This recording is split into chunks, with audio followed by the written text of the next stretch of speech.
Bootleg Luck by Sylvester Sco-For-Roo. Chapter 1. The Luckiest Fool in Mobile. The August heat hung over Mobile Bay like a wet wool blanket, thick enough to chew and twice as unpleasant. Charlie Jinks Patterson wiped the sweat from his brow with a handkerchief that had long since given up any pretense of being clean, leaving a streak of grime across his sunburned forehead. He stood on Dock 7 of the Mobile State Docks, surrounded by crates of Cuban bananas that were beginning to turn in the oppressive Alabama humidity, their sweet rot smell mixing with the salt air and diesel fumes from the tugboats churning through the murky water. "Jinks, quit your daydreamin' and get them bananas loaded, 'fore they turn to mush," hollered Big Pete Callahan, the dock foreman, a man whose belly preceded him into every room by a good 3 seconds. "Yes, sir, Mr. Pete. I'm on it, like white on rice," Charlie called back, hefting a crate that was heavier than it looked. His lanky frame wasn't built for dock work. He was all elbows and knees, with a shock of sandy hair that refused to stay put, no matter how much pomade he slathered on it. But what Charlie lacked in brains and brawn, he made up for in what his mama called the devil's own luck. Not that Charlie saw it that way. He'd been fired from 7 jobs in the past 2 years, hence the nickname Jinks, but somehow always landed on his feet with something better. Got fired from the cotton mill for falling asleep on the job? Next day, the mill burned down, and he'd already started at the docks for better pay. Got kicked out of his boarding house for being 3 months behind on rent. The building got condemned for termites the following week, and he'd moved into a nicer place that same afternoon when the landlady took pity on him. The year was 1925, and Mobile was a city of contradictions. On the surface, it was a respectable southern port town, with its grand antebellum homes on Government Street and its proper ladies sipping sweet tea on wraparound porches. But underneath, in the shadows of the docks and the back rooms of speakeasies, Mobile thrummed with the kind of illegal enterprise that Prohibition had made not just possible, but profitable beyond anyone's wildest dreams. Charlie knew about the bootlegging, of course. Everyone did. You'd have to be dumber than a box of rocks not to notice the way certain ships came in at odd hours, or how some crates got handled with extra care and disappeared into unmarked trucks before the customs inspectors made their rounds. But Charlie had a policy. What he didn't know couldn't hurt him. He kept his head down, did his work, and minded his own business. Well, he tried to, anyway. "Say, Jinks, you gonna help us with this load, or you gonna stand there catching flies with your mouth open?" This came from Tommy Riggs, a fellow dock worker who had the kind of pencil-thin mustache that Charlie had tried and failed to grow 3 times. "I was just thinking, Tommy, that's all." "Well, that's your first mistake right there," Tommy laughed, slapping him on the back hard enough to make Charlie stumble forward. "Thinkin' ain't your strong suit, friend." Charlie grinned good-naturedly. It was true enough. But as his mama always said, "The Lord looks after fools and drunks, and you ain't much of a drinker, Charlie, so you got that going for you." The afternoon wore on, and the sun beat down like a hammer on an anvil. By 4 o'clock, Charlie's shirt was soaked through, clinging to his back like a second skin. He was dreaming of a cold beer, or what passed for beer these days, the near-beer swill that tasted like dishwater when he spotted her. Dolores Martinez stood at the end of the dock, talking to one of the ship captains. She was a secretary at the customs house, and Charlie had been sweet on her since the day he'd started working the docks 6 months ago. She had dark hair that she wore pinned up, olive skin that glowed even in the harsh sunlight, and a figure that made Charlie forget his own name. "Now's your chance, Jinks," Tommy whispered, elbowing him in the ribs. "Go talk to her." "I don't know, Tommy. What would I even say?" "Lord have mercy. Just go over there and be yourself. Women love that southern charm." Charlie straightened his shirt, ran his fingers through his sweat-dampened hair, and sauntered over with what he hoped was confidence but probably looked more like a rooster with a limp. "Well, hey there, Miss Dolores," he drawled, laying on the accent thick as molasses. "You're looking prettier than a magnolia blossom in May, if you don't mind me saying so. Dolores turned to him with a polite smile that didn't quite reach her eyes. "Hello, Charlie." "I was wondering, Miss Dolores, if maybe you might like to accompany me to the picture show this Saturday evening. They're playing that new Rudolph Valentino picture. And I thought, that's very sweet, Charlie, but I'm seeing someone." She said it kindly, but firmly. "Oh, well, that's just fine. Lucky fella, whoever he is." Charlie felt his ears burning red. "I just thought, if you ever found yourself not seeing someone, that maybe I'll keep that in mind, Charlie. Now, if you'll excuse me, I have work to do." Charlie watched her walk away, her heels clicking on the wooden planks of the dock. Tommy appeared at his elbow, shaking his head. "Smooth as sandpaper, Jinks. Real smooth." "Aw, shut up, Tommy. Come on. We got one more ship to unload before quitting time. The Mariposa just came in from Havana."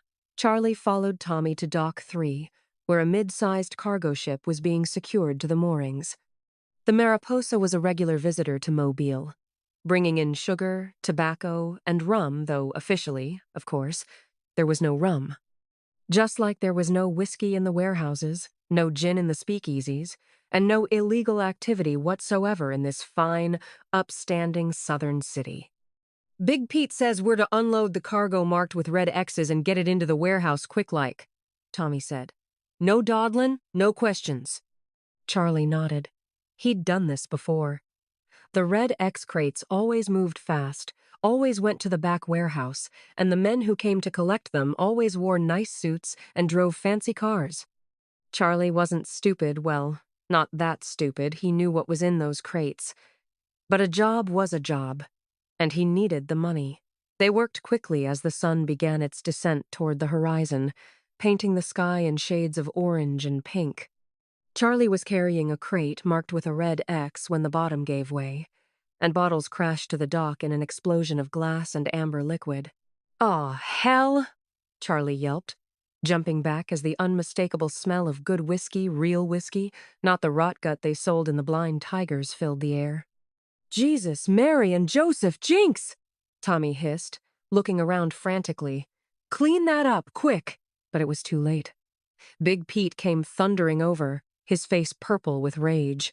"Patterson, what in the Sam Hill did you just do?" "I'm sorry, Mr. Pete. The crate just... Do you have any idea whose whiskey that was? Do you have any goddamn idea?" Charlie shook his head, suddenly feeling very cold despite the heat. "That was Mancini whiskey, you idiot. Vincent Mancini's personal stock, coming in special from Canada." The name hit Charlie like a punch to the gut. Everyone in Mobile knew Vincent Mancini. He ran the bootlegging operation from New Orleans to Pensacola, controlled half the speakeasies in the city, and had a reputation for dealing harshly with anyone who crossed him. Men who caused problems for Vincent Mancini had a way of ending up in the bay with concrete shoes. "I didn't mean to, Mr. Pete, I swear it. The crate just... I don't care if the hand of God himself reached down and broke that crate. You're gonna have to answer for this." Charlie felt his stomach drop to somewhere around his knees. This was it. This was how Charlie Jinks Patterson's luck finally ran out. He'd be found floating face down in the Mobile River by morning, and his mama would have to identify his body, and she'd cry and say, "I told him that nickname was bad luck. What seems to be the problem here?" The voice was smooth, cultured, with just a hint of a northern accent underneath the carefully practiced southern drawl. Charlie turned to see a woman stepping out of a black Packard that had pulled up to the dock without him noticing. And what a woman she was. She couldn't have been more than 25, dressed in a cream-colored drop-waist dress that probably cost more than Charlie made in a year. Her dark hair was cut in a fashionable bob that framed a face that belonged in the moving pictures, high cheekbones, full lips painted a deep red, and eyes that were simultaneously bored and dangerous. She wore a string of pearls that caught the fading sunlight, and her legs, good Lord, her legs were sheathed in silk stockings that disappeared into cream-colored T-strap heels. She pulled a cigarette from a silver case, fitted it into a long ivory holder, and waited. A man in a dark suit materialized from the driver's seat to light it for her.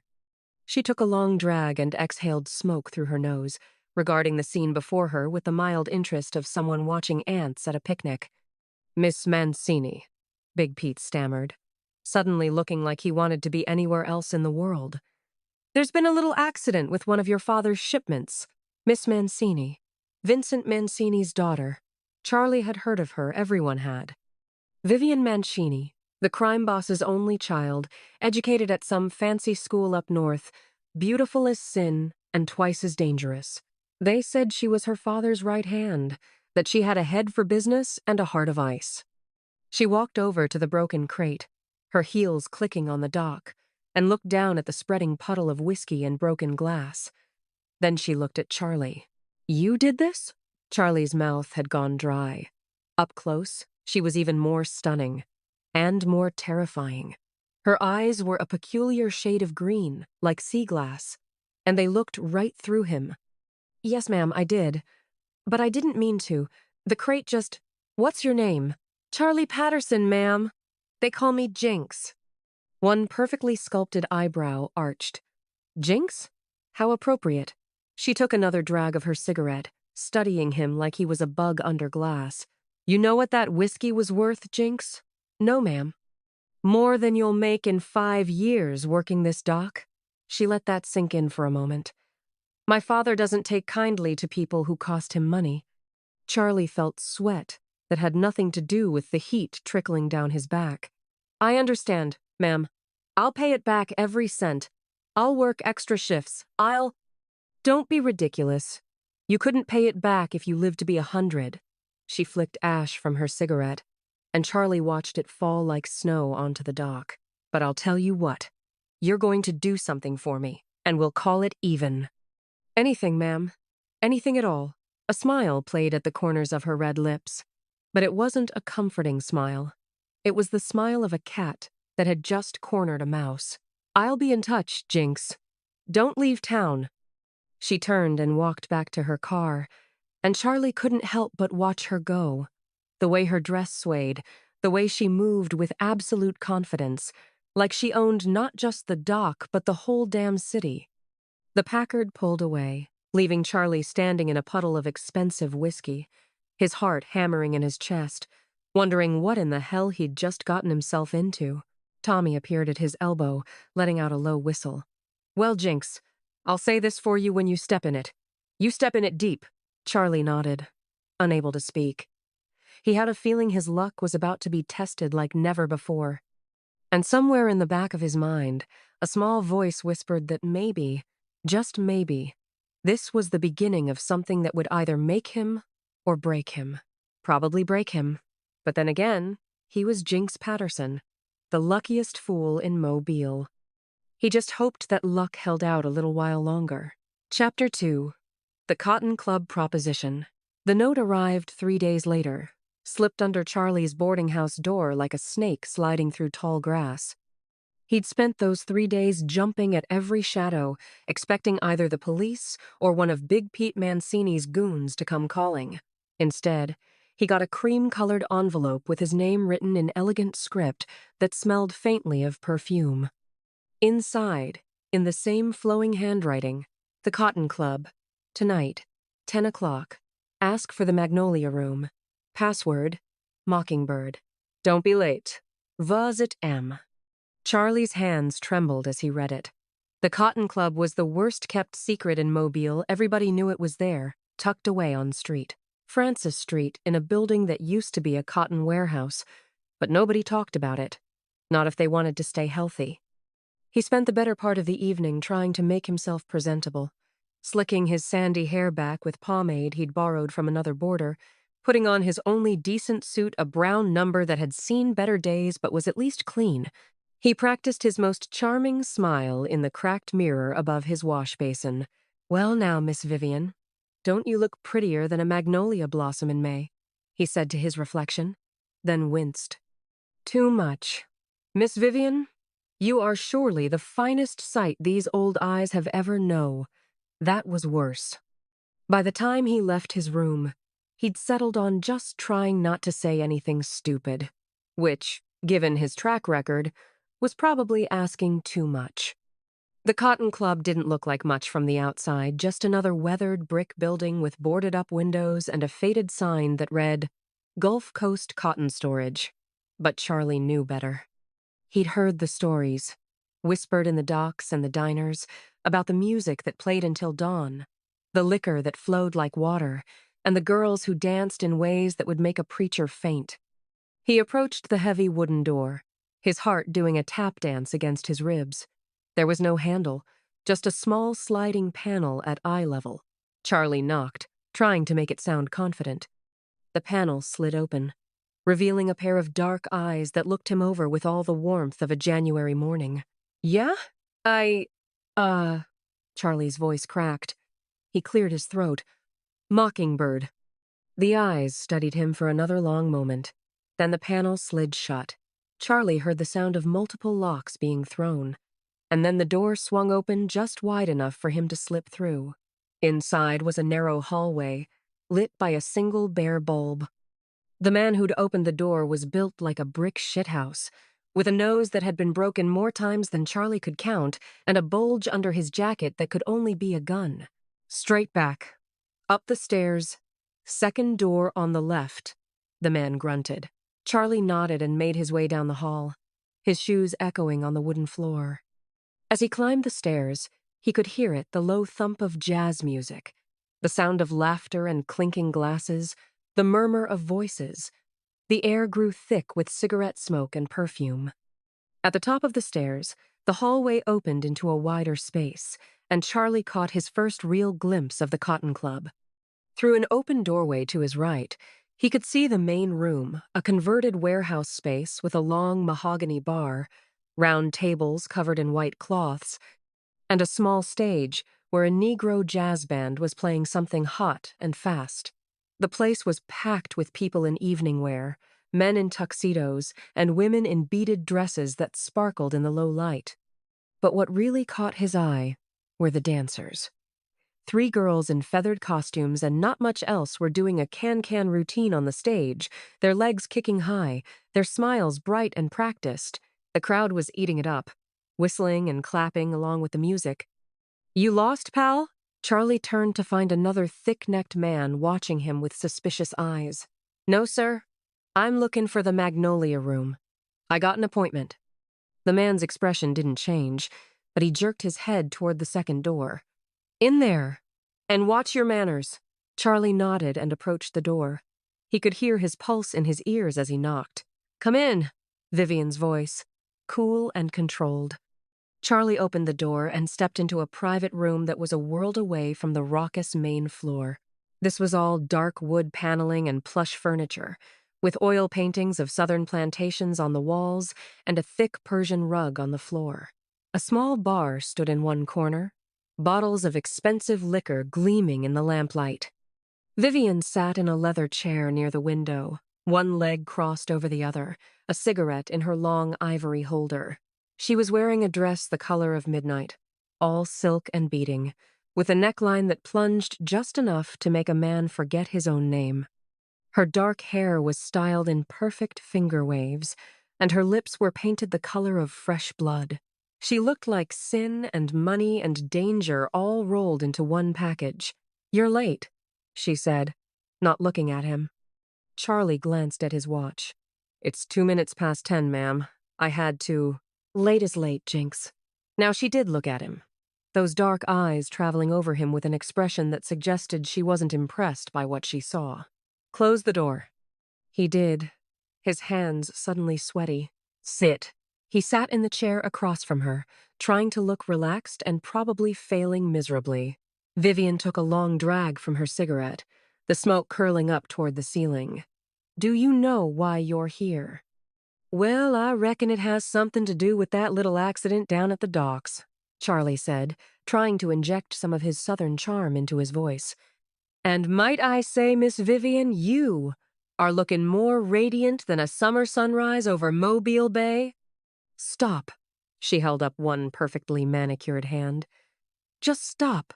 I don't need your country boy flattery, and I certainly don't have time for it. You're here Because you cost my father $20,000 in premium Cuban rum, and now you're going to work off that debt. Charlie's mouth went dry. 20,000? But I thought, you thought wrong. That wasn't bathtub gin you spilled, Jinx.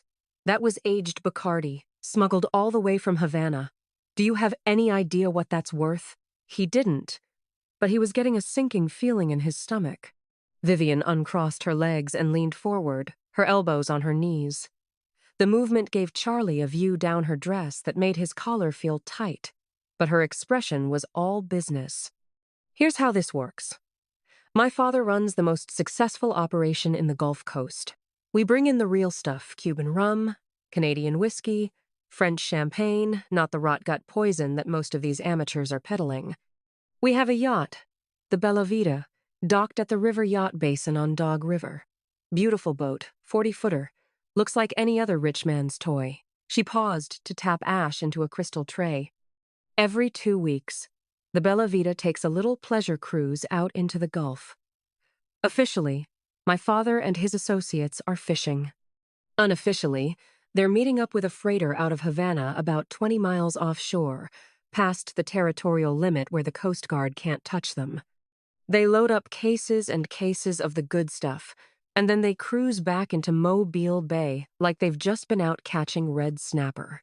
Charlie listened, fascinated despite himself. And the authorities don't know? Vivian's laugh was sharp and humorless. Oh, they know. Half of them are on the payroll. The police chief has a standing order for a case of scotch every month. The mayor prefers champagne. The ones who aren't bought are too smart to make waves. My father owns this city, Jinks. He owns the docks, the warehouses, half the speakeasies from here to Biloxi. The Cotton Club is just one of his establishments. She stood up and walked to the window, looking out at the Mobile night. Charlie couldn't help but watch the way she moved, all grace and confidence. But here's the problem, she continued. The operation is getting too big, too visible. We need to diversify our distribution methods. Right now, we're using the same trucks, the same routes, the same people. It's only a matter of time before the feds get wise, or before one of the other families tries to muscle in on our territory. She turned back to face him, and Charlie saw something calculating in her eyes. That's where you come in. Me? Charlie's voice came out higher than he intended. But I don't know nothing about. Exactly. You're nobody. You're a dock worker, a regular Joe, the kind of man who blends into the background. Nobody would ever suspect you of being part of a smuggling operation because, frankly, you don't look smart enough to pull it off. Charlie wasn't sure if he should be offended or relieved. I need someone innocent looking to make deliveries, Vivian said. Someone who can drive a truck full of liquor right past the police without raising suspicion. Someone expendable. Now hold on just a minute. You owe us $20,000, Jinx. You can either work it off, or we can discuss alternative payment methods. Her hand moved to her purse, and Charlie didn't want to know what was inside it. Your choice. The room suddenly felt very small and very hot. Charlie tugged at his collar. What exactly would I have to do? Simple deliveries. I'll give you an address. You'll pick up a truck from one of our warehouses, and you'll drive it to the destination. You don't ask questions, you don't open the cargo, and you sure as hell don't spill anything. Can you handle that? Charlie thought about it for about half a second. Yes, ma'am, I surely can. Good. Vivian sat back down and crossed her legs again, and Charlie tried very hard to keep his eyes on her face. Your first run is tomorrow night. Be at Warehouse 7 on Water Street at midnight. Don't be late. I won't, Miss Vivian. You can count on old Jinks Patterson. He tried his most winning smile. And might I say, it'll be a pure pleasure workin' with a lady as fine as... Don't. She pointed the cigarette holder at him like a weapon. Don't try to charm me. Don't try to flirt with me. And don't try to be anything other than a delivery boy who does what he's told. I've eaten men like you for breakfast, Jinx. You're not my type. You're not in my league. And you're certainly not interesting enough to waste my time on. Are we clear? Charlie felt his face flush. Crystal clear, ma'am. Good. Now get out. I have actual business to attend to." He stood up, his legs feeling shaky. As he reached the door, he couldn't help himself. He turned back. "Just one question, Miss Vivian." She sighed, exasperated. "What? Why'd you pick me? I mean, there's got to be 100 other fellas who could do this job." For just a moment, something flickered across her face, an expression he couldn't quite read. Then it was gone, replaced by that cool, dismissive look. "Because you're lucky, Jinks.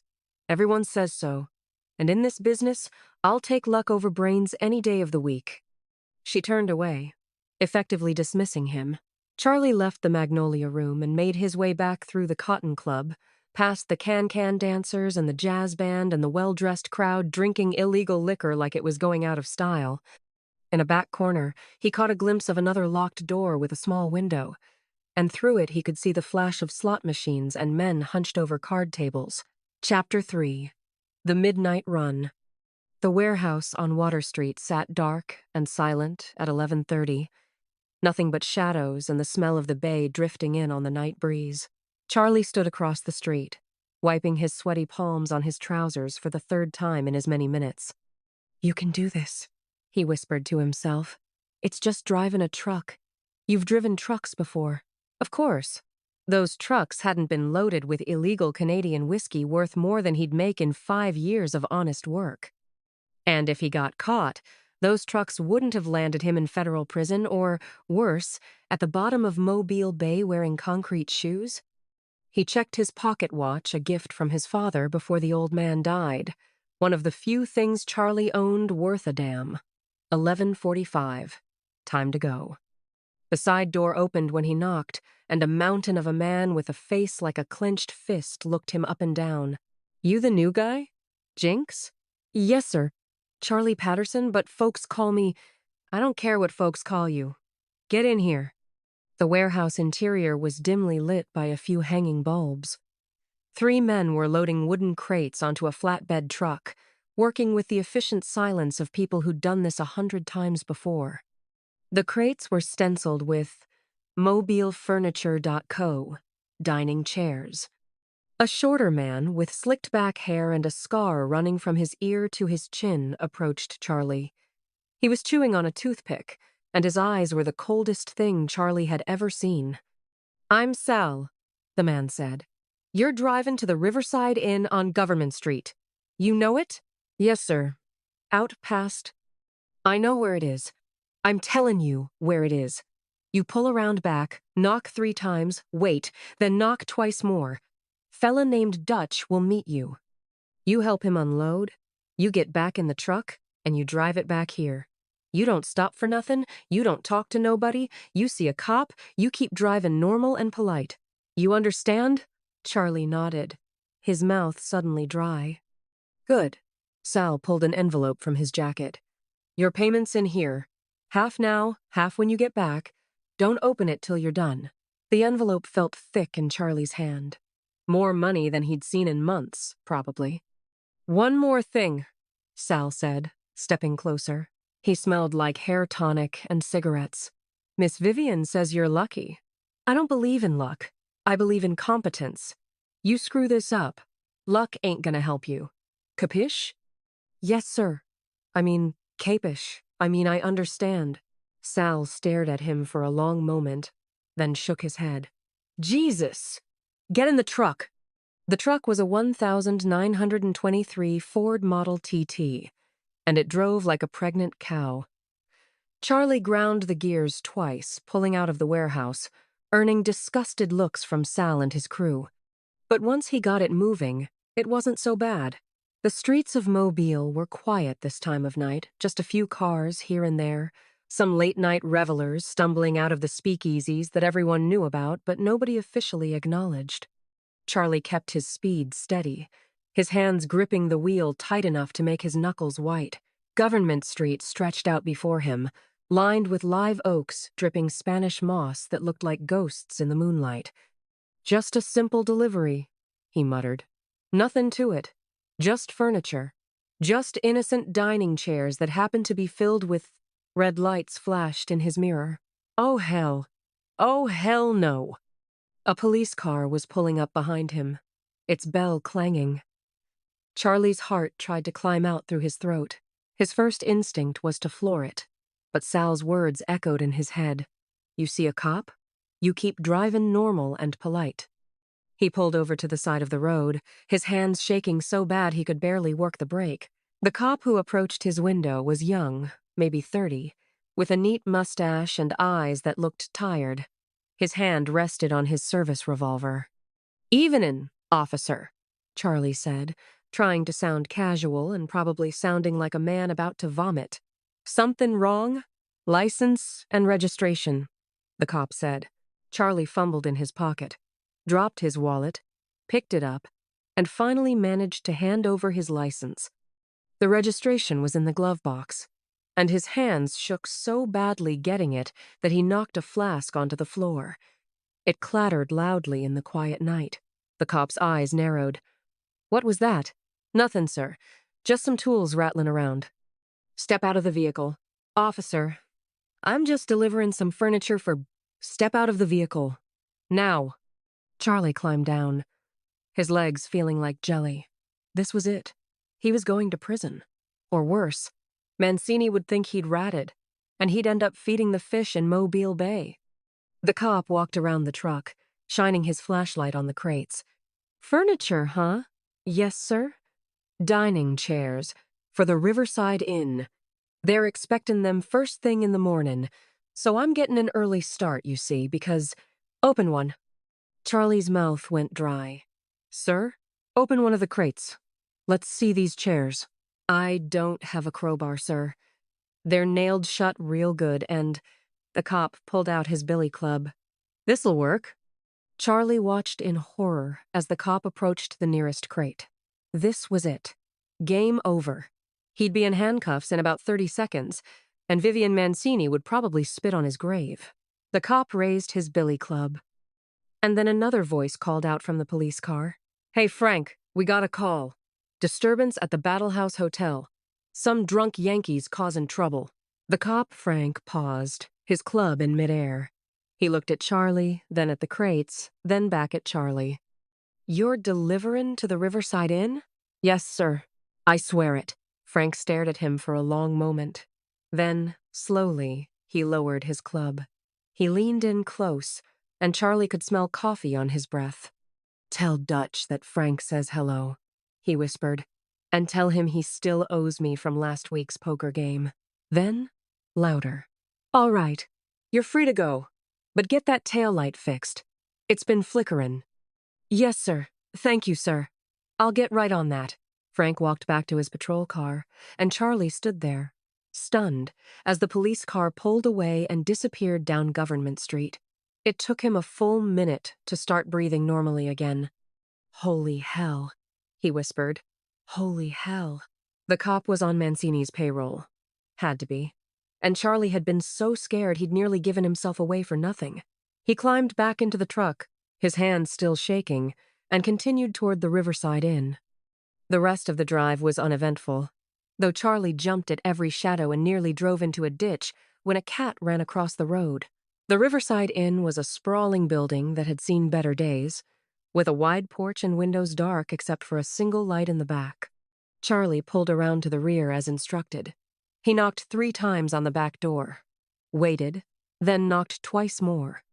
The door opened to reveal a man who looked like he'd been carved from a tree trunk, massive shoulders, hands like hams, and a face that suggested he'd been in more than a few fights and won most of them. "You're late," the man grunted. "Sorry, sir. Got pulled over by—" "Don't care. Let's get this unloaded."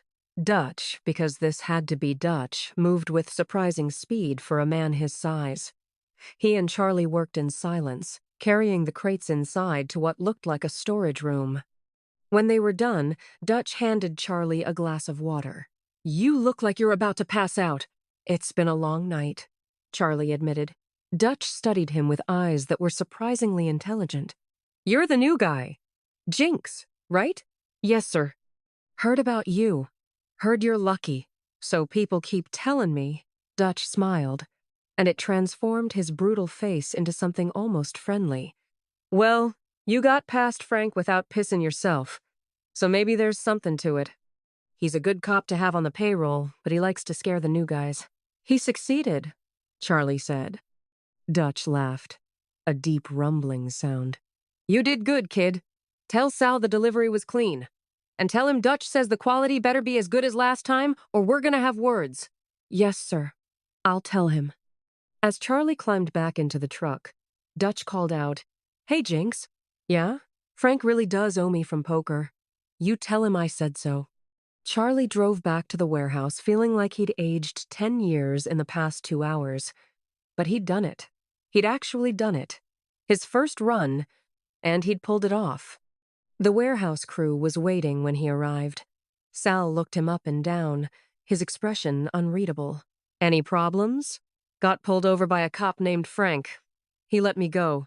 Said to tell Dutch he owes him from poker. Sal's eyebrows rose slightly. Frank pulled you over? Yes, sir. And he let you go? Yes, sir. Said something about owing Dutch money. The men exchanged glances. Tommy let out a low whistle. Jesus, Jinx. You really are lucky. Chapter 4. The Biloxi Problem. 3 weeks later, Charlie had made 11 successful runs and was starting to feel like he actually knew what he was doing, which, as anyone with sense could have told him, was exactly when things were bound to go sideways. He'd even started to think of himself as part of the operation, a real bootlegger, not just some lucky fool who'd stumbled into the business. He'd learned the routes, knew which cops were on the payroll, could spot a tail from 3 blocks away. He'd bought himself a new suit, nothing fancy, but better than the threadbare thing he'd been wearing, and had even managed to save a little money. And he'd seen Vivian Mancini 4 more times.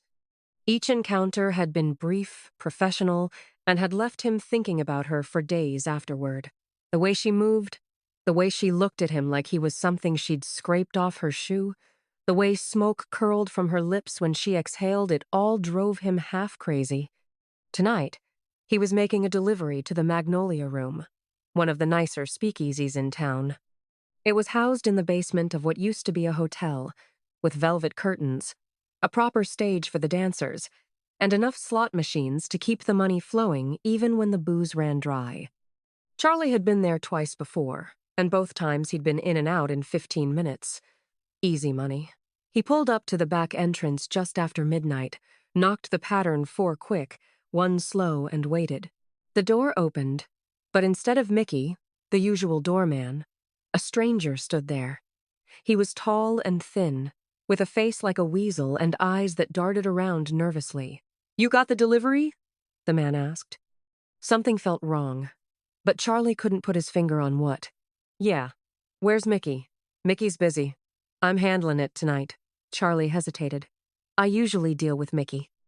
Well, tonight you're dealing with me. You gonna stand there jawing, or you gonna bring the goods in? Charlie's instincts were screaming at him, but he'd never been great at listening to his instincts.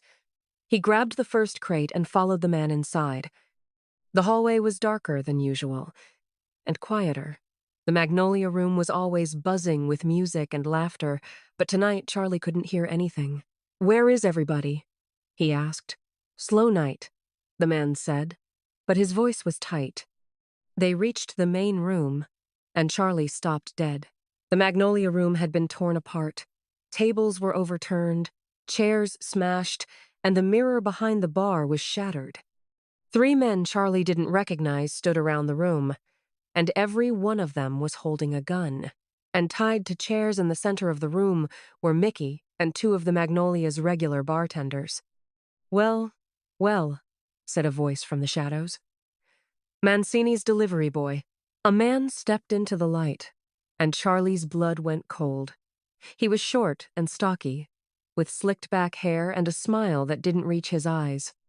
He wore an expensive suit and a diamond ring that caught the light. Name's Carbone, the man said. Luca Carbone, out of Biloxi. And you just walked into the middle of a business transaction. Charlie's mouth went dry. I don't want no trouble, mister. I'm just making a delivery. To Mancini's place, which means you work for Mancini. Carbone walked closer, and Charlie could smell his cologne, something expensive and cloying. Which means you're part of the problem. I ain't part of nothin', Charlie said, his voice coming out higher than he'd intended. I just drive a truck, that's all.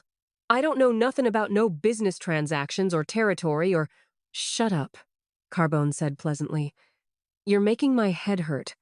One of the other men, a brute with a flat nose and cauliflower ears, stepped forward. Want me to take care of him, boss? Not yet. First, I want him to take a message back to Big Pete Mancini. Carbone pulled out a cigarette and lit it, taking his time. You tell Pete that the Gulf Coast is open territory now. Tell him Biloxi's moving in.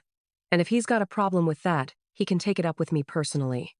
Yes, sir, Charlie said quickly. I'll tell him.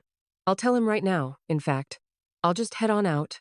And you'll leave when I say you can leave. Carbone blew smoke in Charlie's face. First, I want to make sure the message is clear. He nodded to the brute, who walked over to Mickey and backhanded him across the face. Mickey's head snapped to the side, blood spraying from his mouth. Stop, Charlie said. He ain't done nothin'. That's the point, Carbone said. This is what happens to Mancini's people now. This is the new order. The brute hit Mickey again, and Charlie felt something snap inside him. He wasn't brave, he'd never been brave, but he couldn't just stand there and watch. He swung the crate he was still holding at the nearest gunman. It was a stupid move, born of panic and desperation, and it should have gotten him killed. But the crate connected with the man's head with a satisfying crack, and the man went down like a sack of potatoes. For one frozen moment, everyone stared. Then all hell broke loose. The other gunmen raised their weapons, and Charlie did the only thing he could think of. He dove behind the overturned bar just as bullets started flying. Wood splintered above his head, bottles exploded, and the air filled with the deafening chatter of submachine guns. Charlie pressed himself flat against the floor, his heart hammering so hard he thought it might burst. This was it. This was how Charlie Jinks Patterson died shot to pieces in a speakeasy basement because he couldn't keep his damn mouth shut. But then he heard other guns firing, different guns, and men shouting. The shooting intensified, and Charlie squeezed his eyes shut and prayed to every saint he could remember. Something heavy hit the floor near him. Charlie opened his eyes and found himself staring at the weasel-faced man who'd let him in. The man's eyes were open but unseeing, and there was a neat hole in his forehead. Charlie scrambled backward, his hand landing in something wet and sticky. He didn't look to see what it was. The gunfire stopped as suddenly as it had started, replaced by groans and the sound of someone coughing. Charlie stayed where he was, too terrified to move. Jinks? Jinks, you alive back there? It was Tommy's voice. Charlie had never been so happy to hear anyone in his life. Yeah, he croaked. Yeah, I'm alive. Then get your ass out here. Charlie crawled out from behind the bar on shaky legs. The Magnolia Room looked like a war zone. Bodies lay scattered across the floor, he counted. 5, and the walls were pockmarked with bullet holes. Tommy stood near the entrance with 3 other Mancini men, all of them holding Thompson submachine guns. Mickey was being untied by one of the men, his face bloody but his eyes alert. How'd you know? Charlie asked. Vivian, Tommy said. She got word that Carbone's boys were making a move tonight. Sent us to check on the Magnolia Room. He looked at the carnage and shook his head. Good thing we got here when we did. Is Carbone? Got away.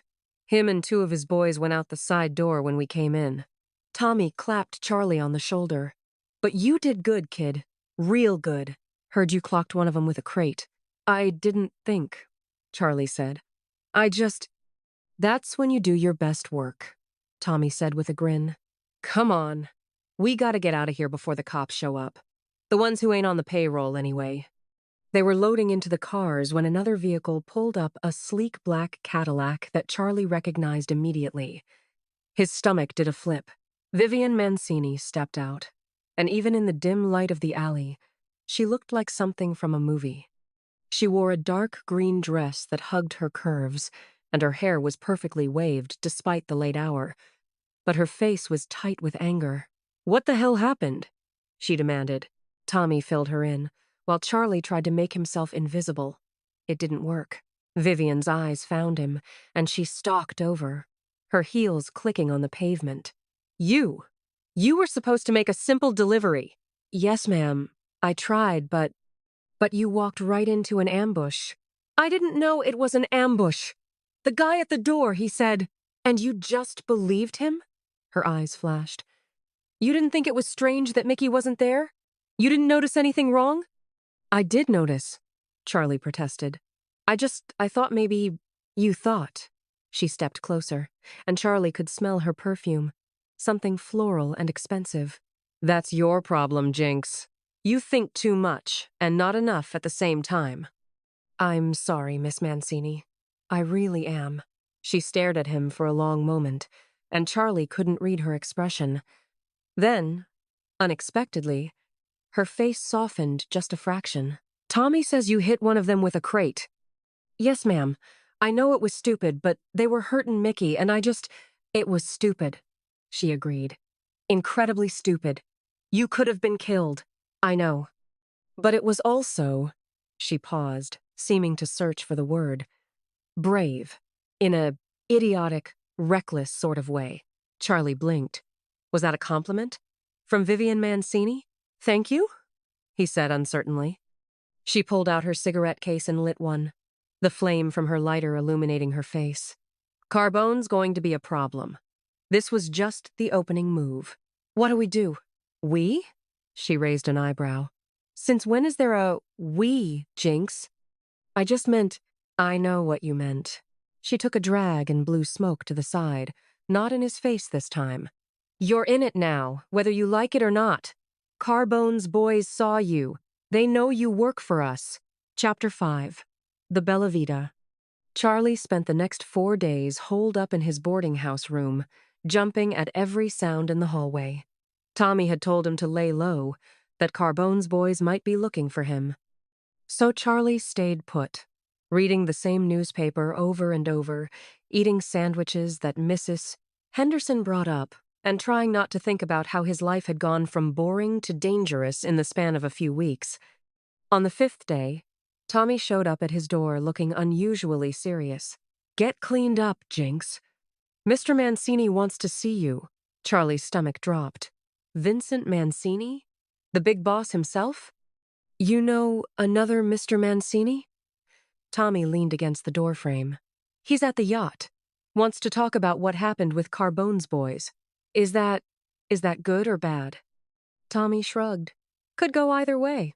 He might give you a bonus for standing your ground. Or he might put a bullet in your head for causing trouble with the Biloxi outfit. He grinned. Either way, you don't keep Vincent Mancini waiting.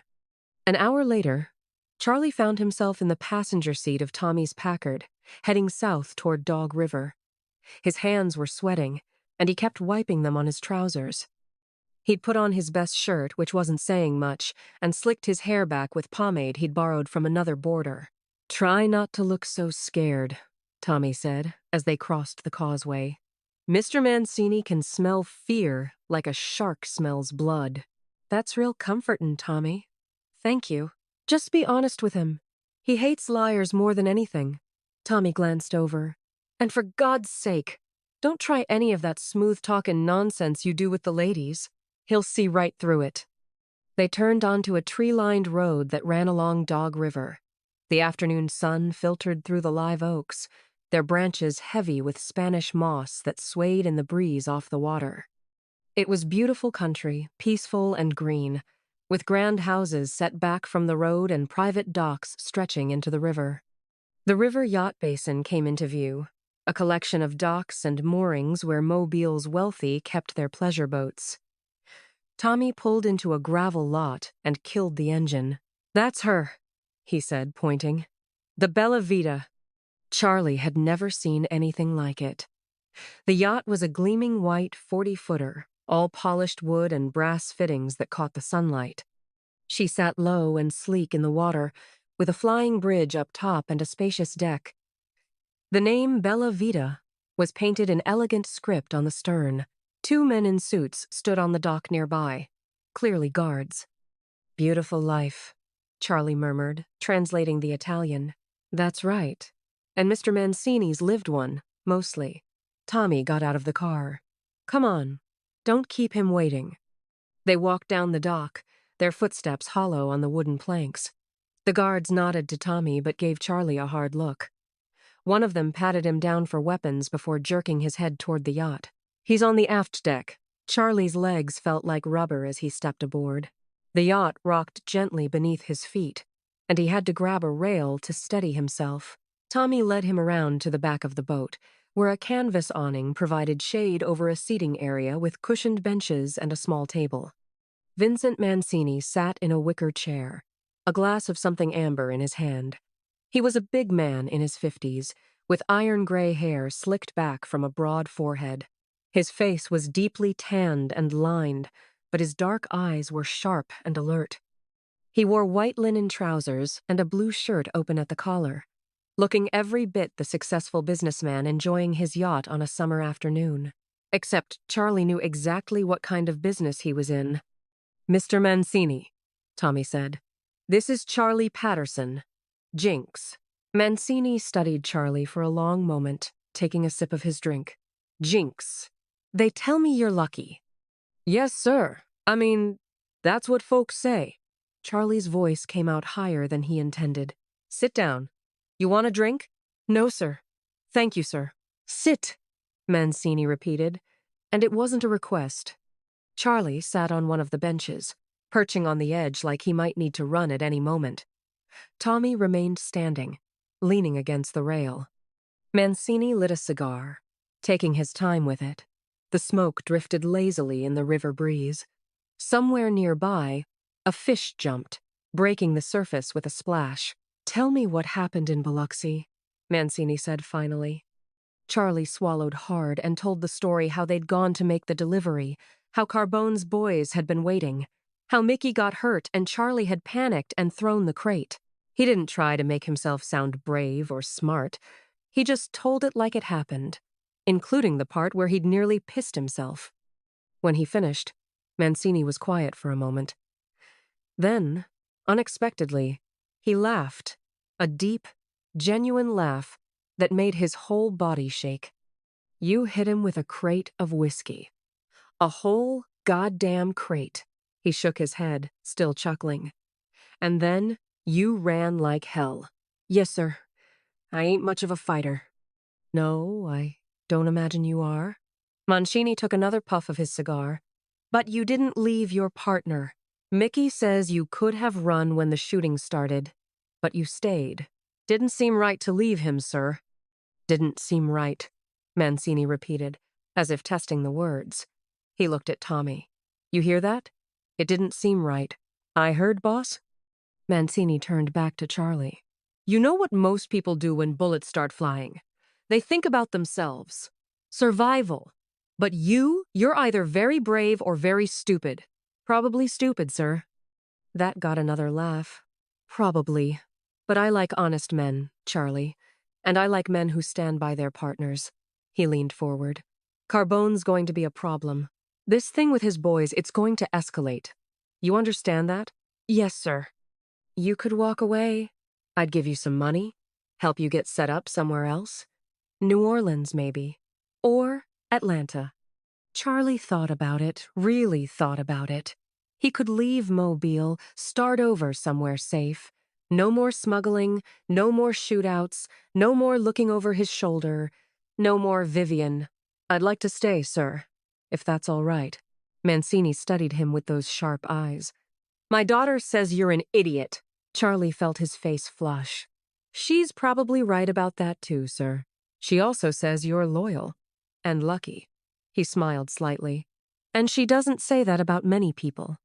Before Charlie could respond, he heard footsteps on the deck, and then Vivian appeared from inside the yacht.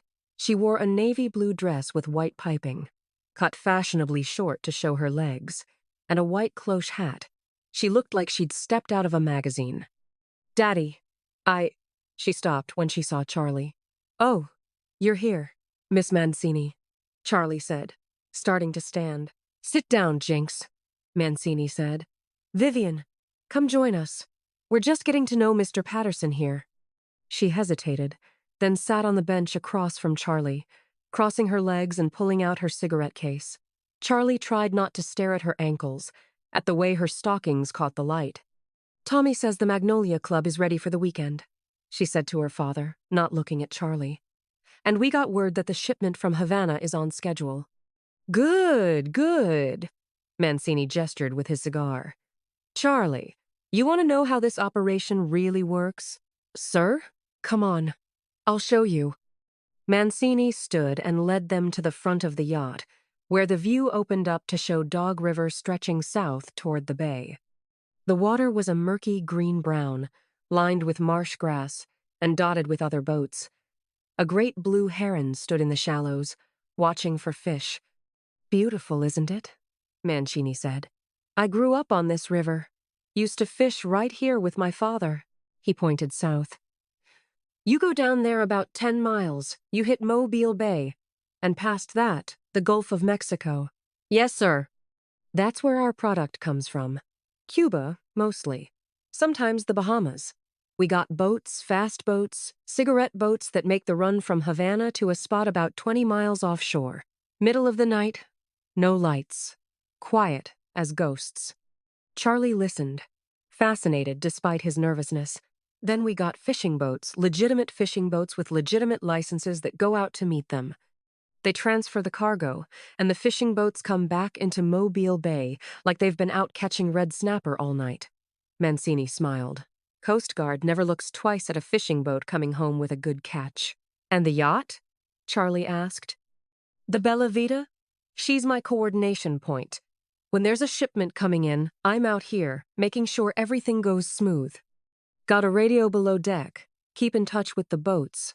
He tapped ash from his cigar into the water. "It's a good system. Been working for 3 years now, until Carbone decided he wanted a peace," Vivian said quietly. Mancini's expression darkened. "Until that. The Biloxi outfit thinks they can muscle in on our territory, take our distribution routes." He looked at Charlie. "That's why what happened the other night matters. We can't show weakness. We push back, or they'll take everything." "What are you going to do, Daddy?" Vivian asked. "What I have to do." Mancini's voice was hard. "But that's not your concern, Princess. Or yours, Charlie." "Yes, sir. Your concern is making deliveries and keeping your mouth shut. Think you can do that?" "Yes, sir. Absolutely." Mancini clapped him on the shoulder. "Good man. Tommy, get him on the schedule for the weekend runs. And give him a bonus for the Biloxi thing. Hazard pay." "Will do, boss." "Now, I got some business to attend to below deck. Vivian, show Charlie around the boat. Let him see how the other half lives." Mancini winked at Charlie. "Maybe it'll give you something to aspire to, eh?" He disappeared down the stairs into the cabin, leaving Charlie alone with Vivian. Tommy had wandered off to talk to the guards on the dock. They stood there in awkward silence for a moment. A motorboat puttered past, heading upriver, and its wake rocked the yacht gently. "So," Charlie said finally, "that went better than I expected." "He likes you." Vivian sounded almost annoyed by this fact. "God knows why. Maybe 'cause I'm honest. And lucky. You're something all right." She moved to the rail, looking out at the river. The afternoon sun was starting to sink lower, painting the water with gold. "He's right, you know, about Carbone. This is going to get worse before it gets better." Charlie joined her at the rail, standing close enough that he could smell her perfume. "You worried?" "I'm always worried. That's my job, worrying about things my father won't." "Like what?" She turned to look at him, and Charlie was struck again by how beautiful she was. The setting sun caught in her dark hair, and her eyes were softer than he'd ever seen them. "Like idiots who throw crates at gangsters," she said quietly. "I thought you said that was brave." "I said it was brave and idiotic. Both things can be true." She took a drag from her cigarette. "You should have taken his offer. Left town. Why didn't you want me to?" The question hung between them. Vivian looked away, back at the river. "I didn't say I didn't want you to." "You didn't say you did either." She was quiet for a long moment. Then, "You're going to get yourself killed, Jinks. You know that, right? You're not cut out for this life." "Maybe not. But I'm here anyway. Why? She turned back to him, and there was something almost desperate in her eyes. Why are you still here? You could be anywhere else, doing anything else. Why stay in something that's going to get you killed? Charlie knew he should say something about the money, or the excitement, or the opportunity, something that made sense. Instead, he said, maybe I got a reason to stay. Vivian's breath caught. They were standing very close now, close enough that Charlie could see the flecks of gold in her brown eyes, could count the freckles the sun had brought out on her nose. Charlie, she said, and his name on her lips sounded different than it ever had before. He leaned in, just slightly, and she didn't move away. Her lips parted, and Charlie's heart was hammering so hard he thought it might burst out of his chest. "Vivian!" Mancini's voice boomed from below deck. "Come down here a minute. I need you to look at these numbers." They sprang apart like they'd been shocked. Vivian's face was flushed, and she wouldn't meet his eyes. "I have to," she started. "Yeah, of course." She started toward the stairs, then stopped and turned back. "Charlie, don't get any ideas about us. It can't happen." "Why not?" "Because you work for my father. Because this life is dangerous enough without complications. Because—" She trailed off, looking frustrated. "Because I said so. That ain't much of a reason. It's the only one you're getting." But her voice was softer than her words. "Stay away from me, Jinks, for both our sakes." She disappeared down the stairs, leaving Charlie alone on the deck with the sunset and the sound of the river lapping against the hull. He stood there for a long time, watching the light fade from the sky, thinking about the way she'd looked at him, the way she'd said his name, thinking about how she'd told him to stay away but hadn't really meant it. Tommy appeared at his elbow. "Ready to head back?" "Yeah," Charlie said. "I'm ready." But as they walked back to the car, Charlie couldn't stop thinking about Vivian's eyes, about that almost kiss, about the way his whole world had shifted in the space of an afternoon on a yacht named Beautiful Life. He was in deep now, deeper than he'd ever intended to be. And not just with the bootlegging operation. He was falling for Vincent Mancini's daughter, and that was probably the most dangerous thing he'd done yet. "That ain't good, is it?"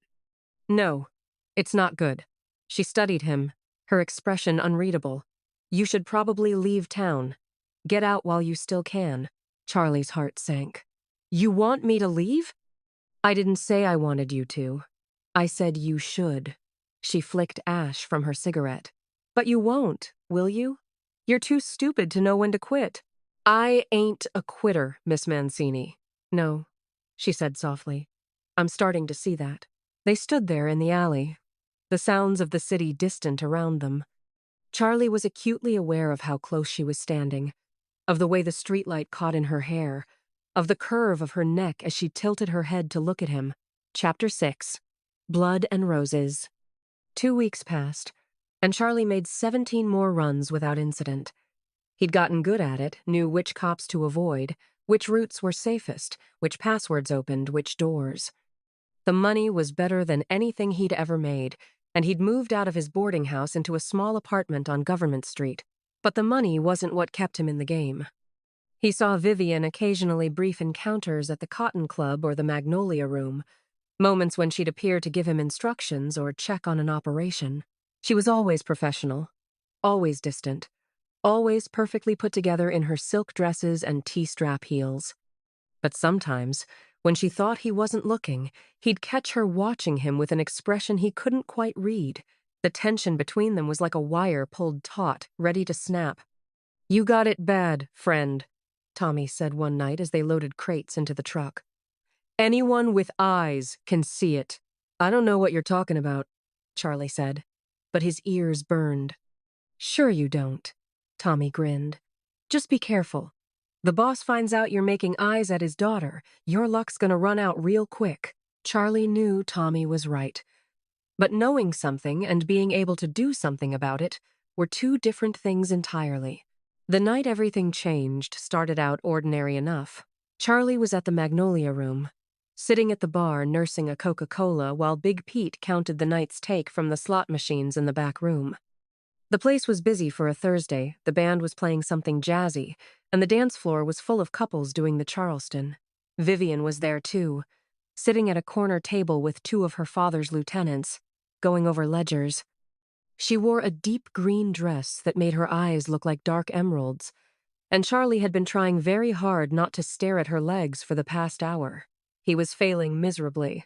"You're gonna burn a hole in her with those eyes," the bartender said, sliding him another Coke. The front door exploded inward.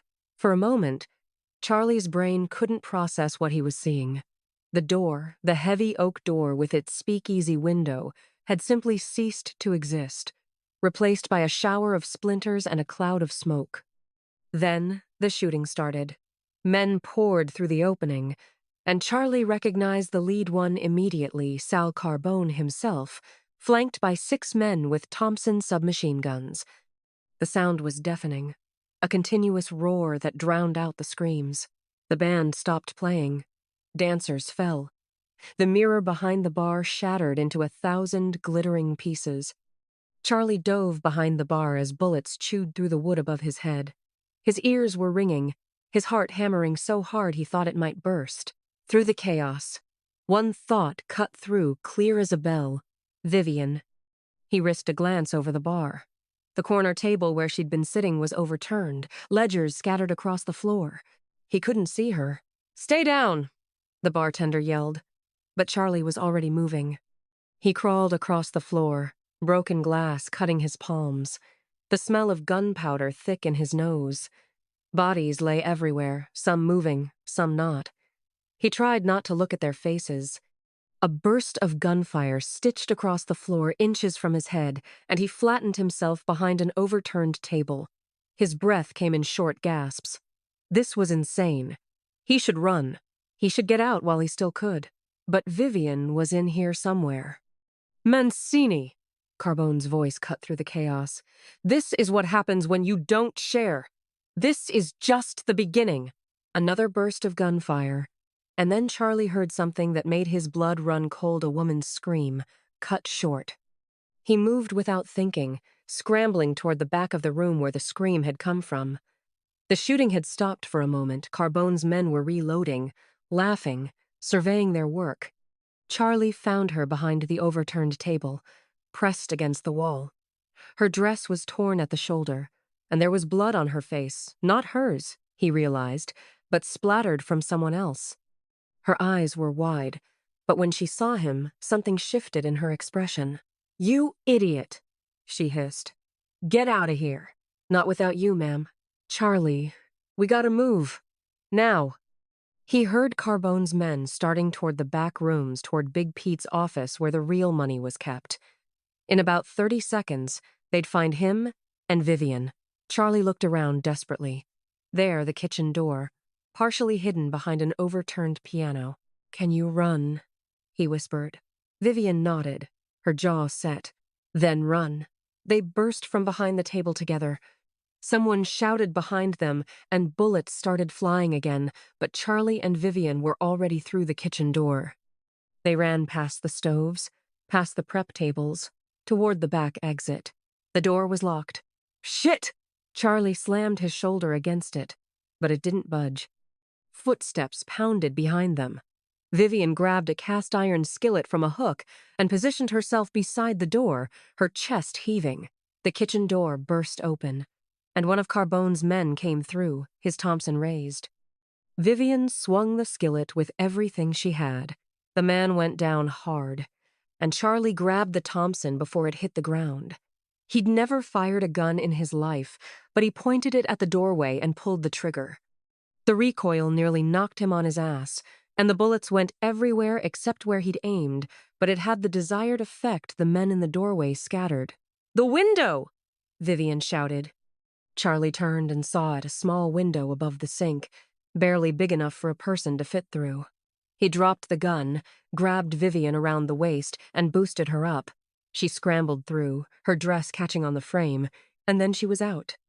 Charlie jumped up after her, his shoulders barely fitting through the opening. For a horrible moment, he thought he was stuck, but then Vivian grabbed his arms and pulled, and he tumbled through onto the alley pavement. They ran. Behind them, they could hear shouting, more gunfire. Charlie grabbed Vivian's hand and pulled her down the alley, around a corner, through a gap between buildings that he'd learned about during his delivery runs. They ran until his lungs burned, until Vivian's heels broke and she kicked them off and kept running barefoot. Finally, Charlie pulled her into an abandoned warehouse near the docks. The door was unlocked. He'd used this place before to stash cargo. Inside, it was dark and smelled of old fish and motor oil. They stood in the darkness, both breathing hard. Charlie could hear Vivian's breath coming in short gasps, could feel her hand still gripped tight in his. "Are you hurt?" he asked. "No. You?" "No, ma'am." They stood there in silence for a moment. Then Vivian started laughing, a slightly hysterical sound that she quickly stifled with her hand. "What?" Charlie asked. "You called me ma'am. We just ran for our lives, and you're still calling me ma'am." "Well, I was raised proper." She kissed him. It wasn't gentle or tentative. She grabbed the front of his shirt and pulled him to her, and her mouth was hot and desperate against his. Charlie's brain short-circuited. His hands found her waist, pulled her closer, and she made a small sound against his mouth that sent electricity down his spine. They stumbled backward until Vivian's back hit the wall, and Charlie pressed against her, his hands in her hair, her fingers digging into his shoulders. She tasted like lipstick and cigarettes and something sweet he couldn't name. When she bit his lower lip, he groaned. "Vivian," he breathed against her mouth. "Shut up," she said, and kissed him again. His hands slid down her sides, feeling the silk of her dress, the curve of her waist, her hips. She hooked one leg around his, pulling him closer, and Charlie thought he might die right there and count himself lucky.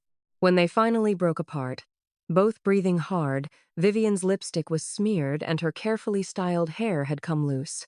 She looked more beautiful than Charlie had ever seen her. "That was," he started. "A mistake," she said, but she didn't move away from him. Didn't feel like a mistake. "Charlie." She closed her eyes. "This can't happen." "Pretty sure it just did, ma'am."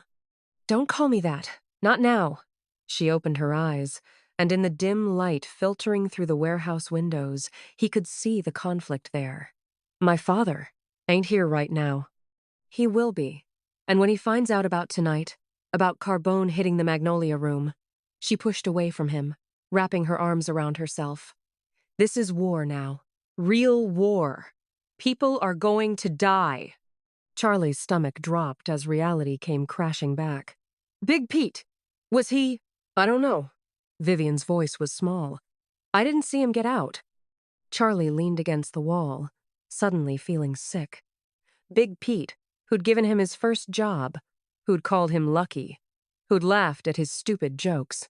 "How many?" he asked. "I don't know. A lot." Vivian found her cigarette case in her purse. Somehow she'd held on to it through everything and lit one with shaking hands. "Carbone's been planning this. He hit 3 of our places tonight. The Magnolia Room, the warehouse on Water Street, and the Cotton Club. Jesus. My father's going to retaliate. Hard." She took a long drag.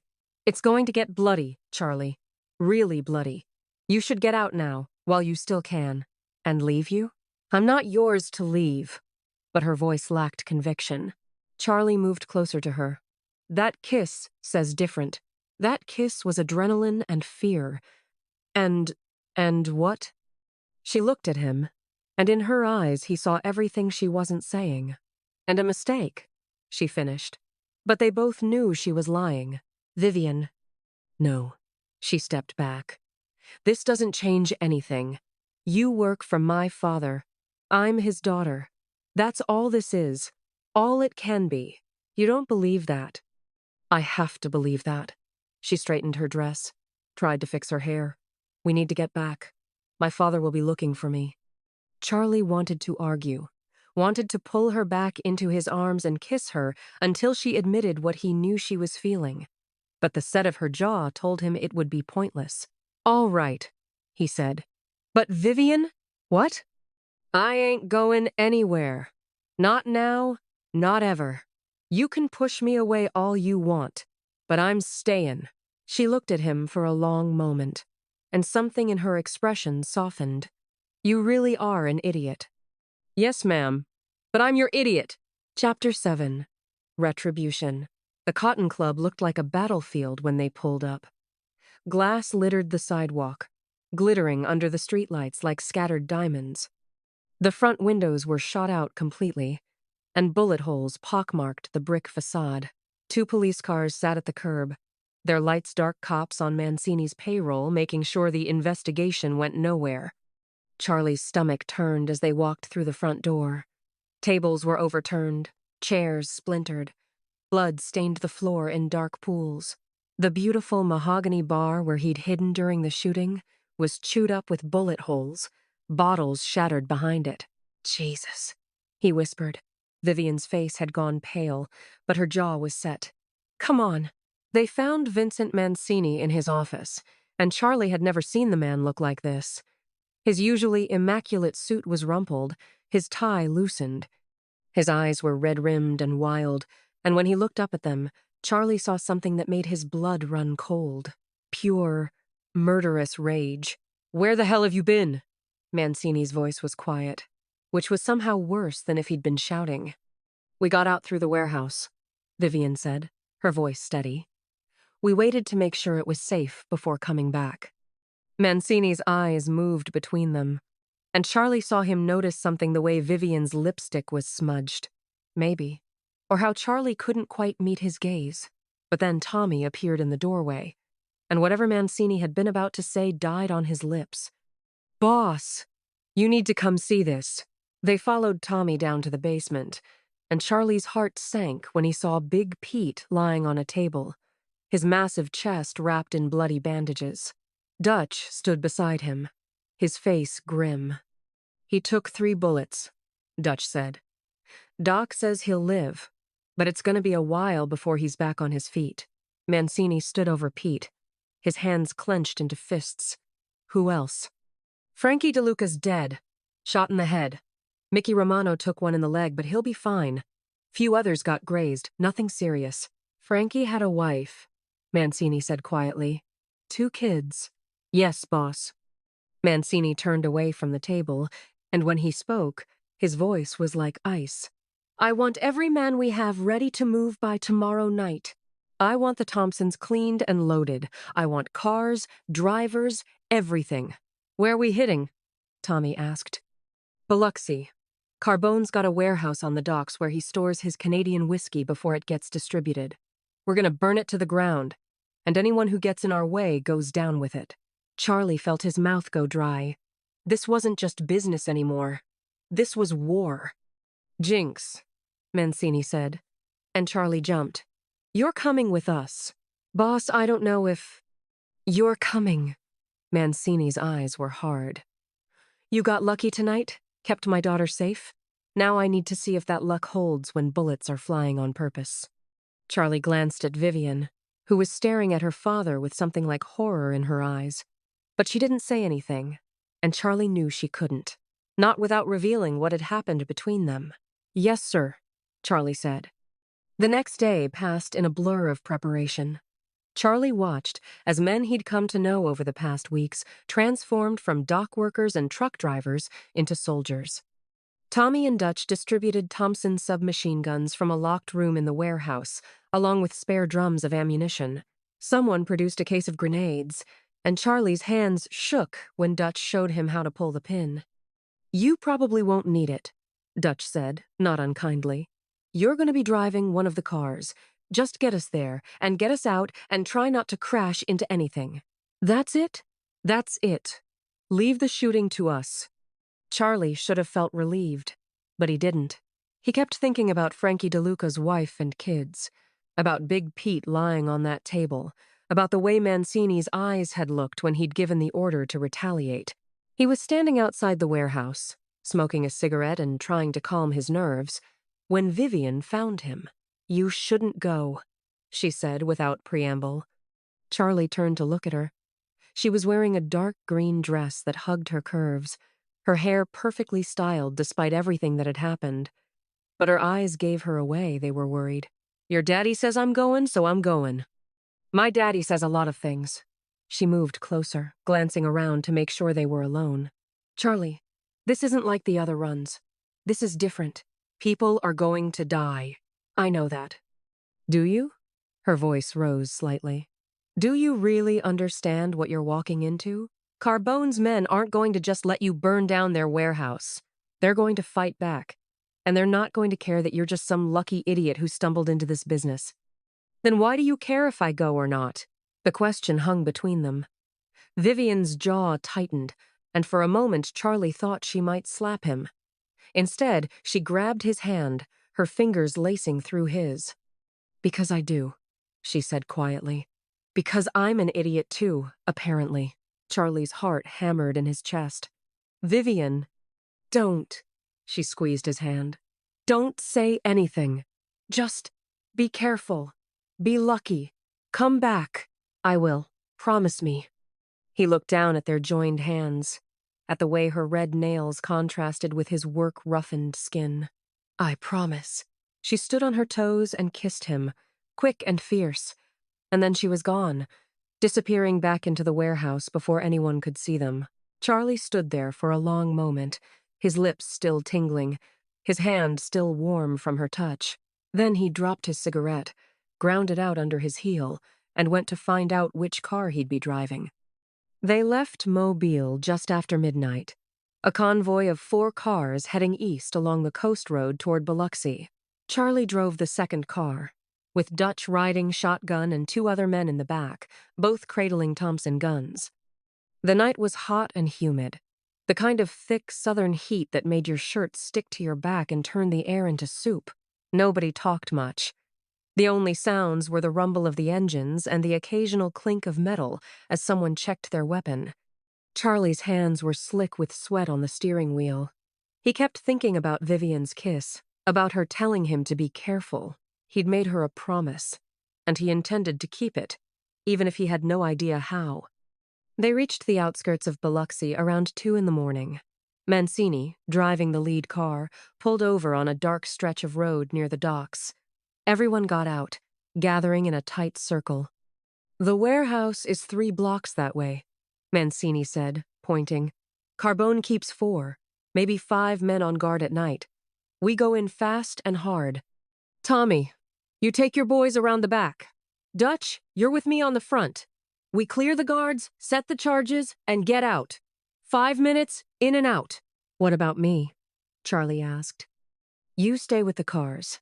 Engines running. Anyone comes at you who isn't us, you drive like hell and don't look back. Charlie nodded, relief and disappointment warring in his chest. They moved out, shadows disappearing into the darkness between buildings. Charlie got back in his car, started the engine, and waited. The other drivers did the same. 4 cars idling quietly in the Mississippi night. 1 minute passed. 2.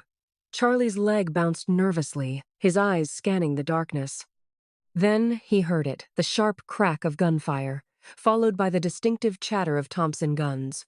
More shots, shouting, the sound of breaking glass. Charlie's hands tightened on the wheel. Come on, come on, come on! A figure appeared at the end of the street, running toward the cars. Charlie's heart leaped, but then he saw it wasn't one of Mancini's men. It was someone else, someone in a different suit, and he was raising a pistol. Without thinking, Charlie threw the car into gear and stomped on the gas. The Ford lurched forward, tires squealing, and the man's eyes went wide. He fired once, the bullet spanging off the hood, and then Charlie hit him. Not hard enough to kill him, Charlie hoped, but hard enough to send him flying into a stack of crates. The man didn't get up. Charlie slammed on the brakes, his heart pounding so hard he thought it might burst out of his chest. Jesus! Jesus! Jesus! Nice driving, Jinks. Dutch appeared out of nowhere, yanking open the passenger door and diving in. 2 more men piled into the back. Go! Go! Go! Charlie went. Behind them, he could see flames starting to lick up from the warehouse, orange light painting the night. More of Mancini's men were running for the cars, some firing back over their shoulders. A bullet shattered the rear window, and Charlie yelped, ducking instinctively while somehow keeping the car on the road. One of the men in the back returned fire, his Thompson roaring, spent casings bouncing around the interior. "Left! Turn left!" Dutch shouted. Charlie cranked the wheel, the car fishtailing around the corner. Behind them, the other 3 cars followed, and in his rearview mirror, Charlie could see the warehouse fully engulfed now, flames reaching toward the sky. They drove hard for 10 minutes before Mancini finally signaled them to slow down. They pulled over on a deserted stretch of beach road, and everyone got out to assess the damage. "Everyone here?" Mancini called out. "All accounted for, boss," Tommy said. "Polly took one in the arm, but he'll live." "Good." Mancini turned to look back toward Biloxi, where a column of smoke was rising into the night sky. "That's for Frankie. That's for Pete. That's for anyone who thinks they can shoot up my club and walk away." The men murmured their agreement, and Charlie felt a strange mix of pride and nausea. They'd done it. They'd actually done it. "Boss," Dutch said, grinning. "You should have seen Jinks." Bastard ran down one of Carbone's boys with the car. "Saved our asses." Mancini turned to look at Charlie, and for the first time that night, something like approval showed in his eyes. "That, right? He was shooting at us, so I didn't really think about it, You did good, Jinks." Mancini clapped him on the shoulder. "Real good. Maybe you're not just lucky after all." Charlie felt a flush of pride, even as his hands still shook from the adrenaline. "Thank you, sir." They drove back to Mobile as the sun was starting to rise, painting the bay in shades of pink and gold. Charlie's eyes were gritty with exhaustion, but he couldn't stop replaying the night in his head. The gunfire, the flames, the man he'd hit with the car. He'd crossed a line tonight. He wasn't just a delivery driver anymore. He was part of this. Really part of it, for better or worse. When they got back to the warehouse, Vivian was waiting. She stood in the shadows near the door, and when Charlie got out of the car, their eyes met. The relief on her face was so naked, so raw, that it made his chest ache. He wanted to go to her, to hold her, to tell her he'd kept his promise. But Mancini was right there, and Tommy, and Dutch, and all the others. So instead, he just nodded, and she nodded back, and that had to be enough. For now, later, after the men had dispersed and the sun was fully up, Charlie found himself alone in the warehouse office, trying to write up a report of the night's events like Mancini had asked. His hand kept cramping, and the words wouldn't come. The door opened, and Vivian slipped inside, closing it quietly behind her. "You came back," she said. "I promised I would." She crossed the room in 3 quick steps and kissed him, hard and desperate, her hands fisting in his shirt. Charlie kissed her back, pulling her close, feeling her heart racing against his chest. When they finally broke apart, both breathing hard, Vivian rested her forehead against his. "This is impossible," she whispered. "You know that, right? My father would kill you if he knew." "I know. We can't do this. We can't be together. It's too dangerous." "I know that too. So why can't I stay away from you?" Charlie smiled, tucking a strand of hair behind her ear. "Because you're an idiot, remember? You said so yourself." She laughed, a sound somewhere between amusement and despair. "We're both idiots." "Yes, ma'am. But at least we're idiots together." She kissed him again, softer this time, and Charlie knew that whatever happened next, whatever war was coming, whatever danger they were walking into, he wouldn't trade this moment for anything. Outside, Mobile was waking up to a new day. Somewhere across the bay, Sal Carbone was probably planning his revenge for the burned warehouse. The war between the families was just getting started, and Charlie Patterson was caught right in the middle of it, in love with the one woman he absolutely shouldn't be in love with. But as he held Vivian in his arms, feeling her breath against his neck, Charlie figured his luck was still holding out. "At least for now. I never said, You didn't have to. They stared at each other in the darkness of the warehouse, and Charlie knew that everything had changed. The war between Mancini and Carbone was just beginning, and he was caught right in the middle of it. But worse, or maybe better, he couldn't quite decide he was in love with Vivian Mancini, and from the way she was looking at him, he was pretty sure she felt the same way, which meant they were both in more danger than they'd ever been in their lives. "Come on," Vivian said finally. "Let's go face the music." As they walked out of the warehouse into the Mobile night, Charlie could hear sirens in the distance, could smell smoke on the wind. Somewhere out there, Vincent Mancini was planning his revenge, and Sal Carbone was probably doing the same.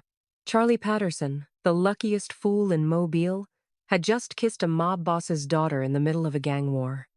His luck was either about to get a whole lot better, or it was about to run out completely.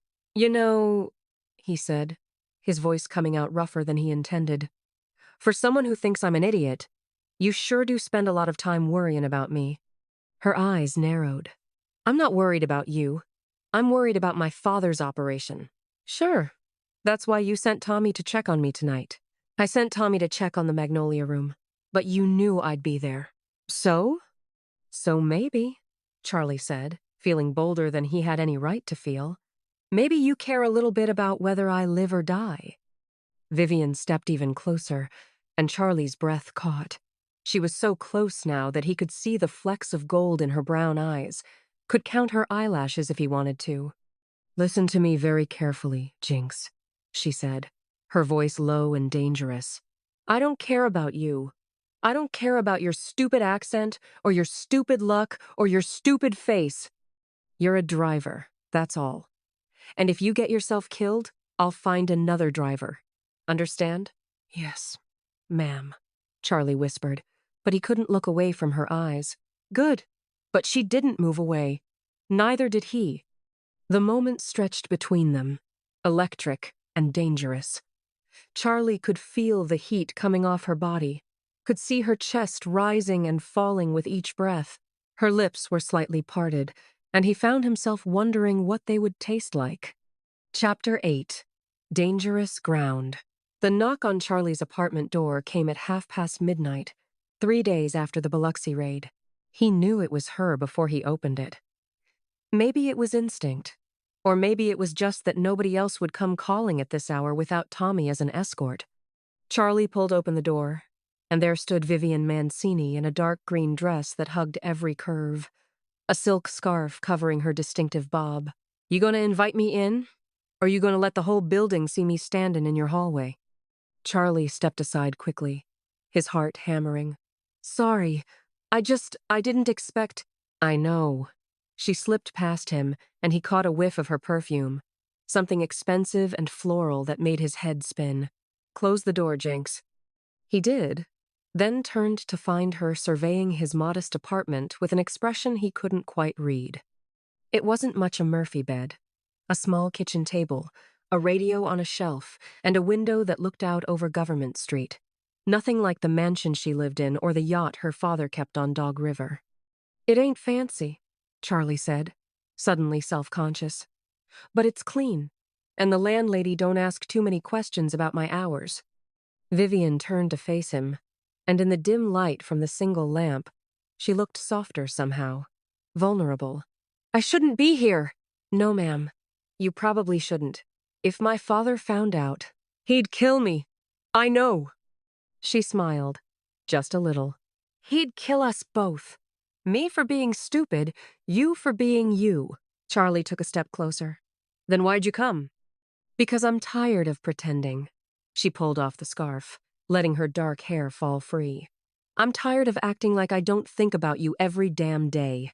Like I don't worry every time you go out on a run. Like I didn't almost lose my mind when those bullets started flying at the Cotton Club." "Vivian, let me finish." She crossed the small space between them, placing her hand on his chest. Charlie could feel his heart pounding beneath her palm.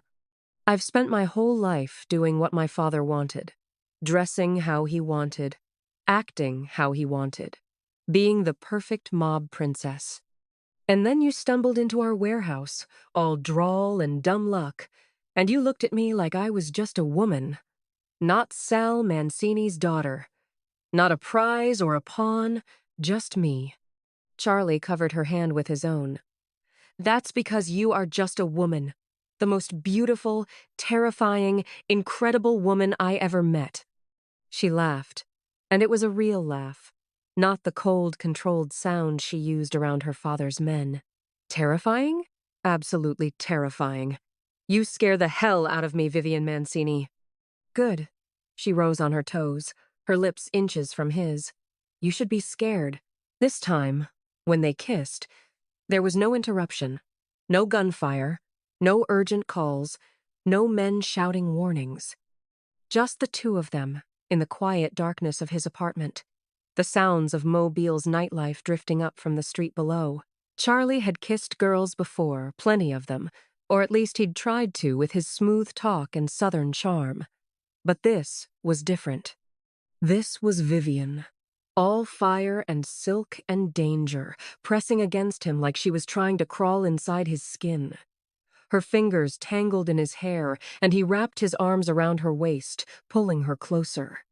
When they finally broke apart, both breathing hard, Vivian rested her forehead against his chest.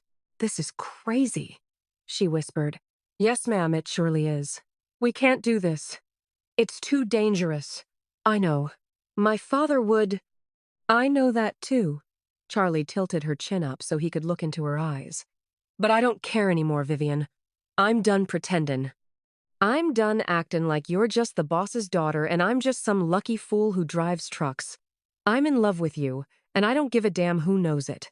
Her eyes widened. "Charlie, I mean it. I love you. And if your daddy wants to put me in the bay for it, well, at least I'll die happy, knowing I told you the truth." For a long moment, she just stared at him. Then, so quietly he almost didn't hear it.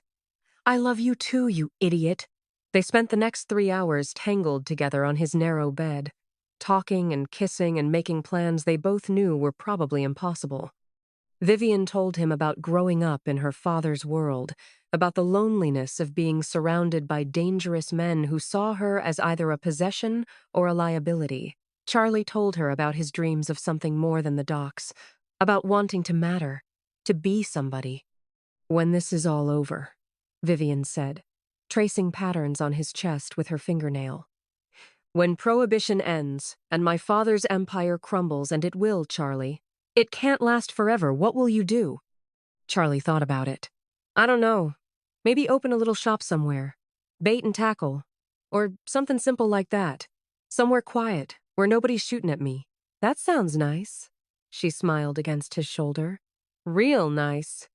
You could come with me. We could change our names, start over somewhere nobody knows us." "Charlie Patterson, are you asking me to run away with you?" "I suppose I am, Miss Mancini." She kissed him again, slow and sweet. "Ask me again when this is all over. When we're not in the middle of a war. I will. That's a promise." She left just before dawn, slipping out into the gray morning light with her scarf back in place. Charlie watched from his window as she climbed into a taxi on the corner, and he felt something shift in his chest. He wasn't the same man who'd stumbled into that warehouse 2 months ago.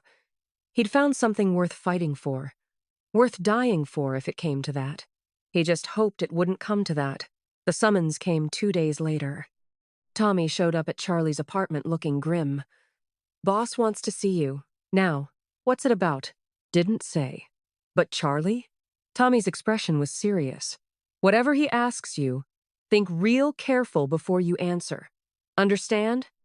Charlie's stomach dropped. "He knows. I don't know what he knows. But he's been in a mood since yesterday. And when Big Pete mentioned your name, he got real quiet. That ain't a good sign." The drive to the warehouse felt like a funeral procession. Charlie's mind raced, trying to figure out what to say, how to explain. But what explanation could there be? He'd fallen in love with the boss's daughter. In Sal Mancini's world, that was a death sentence. The warehouse was quiet when they arrived. Too quiet.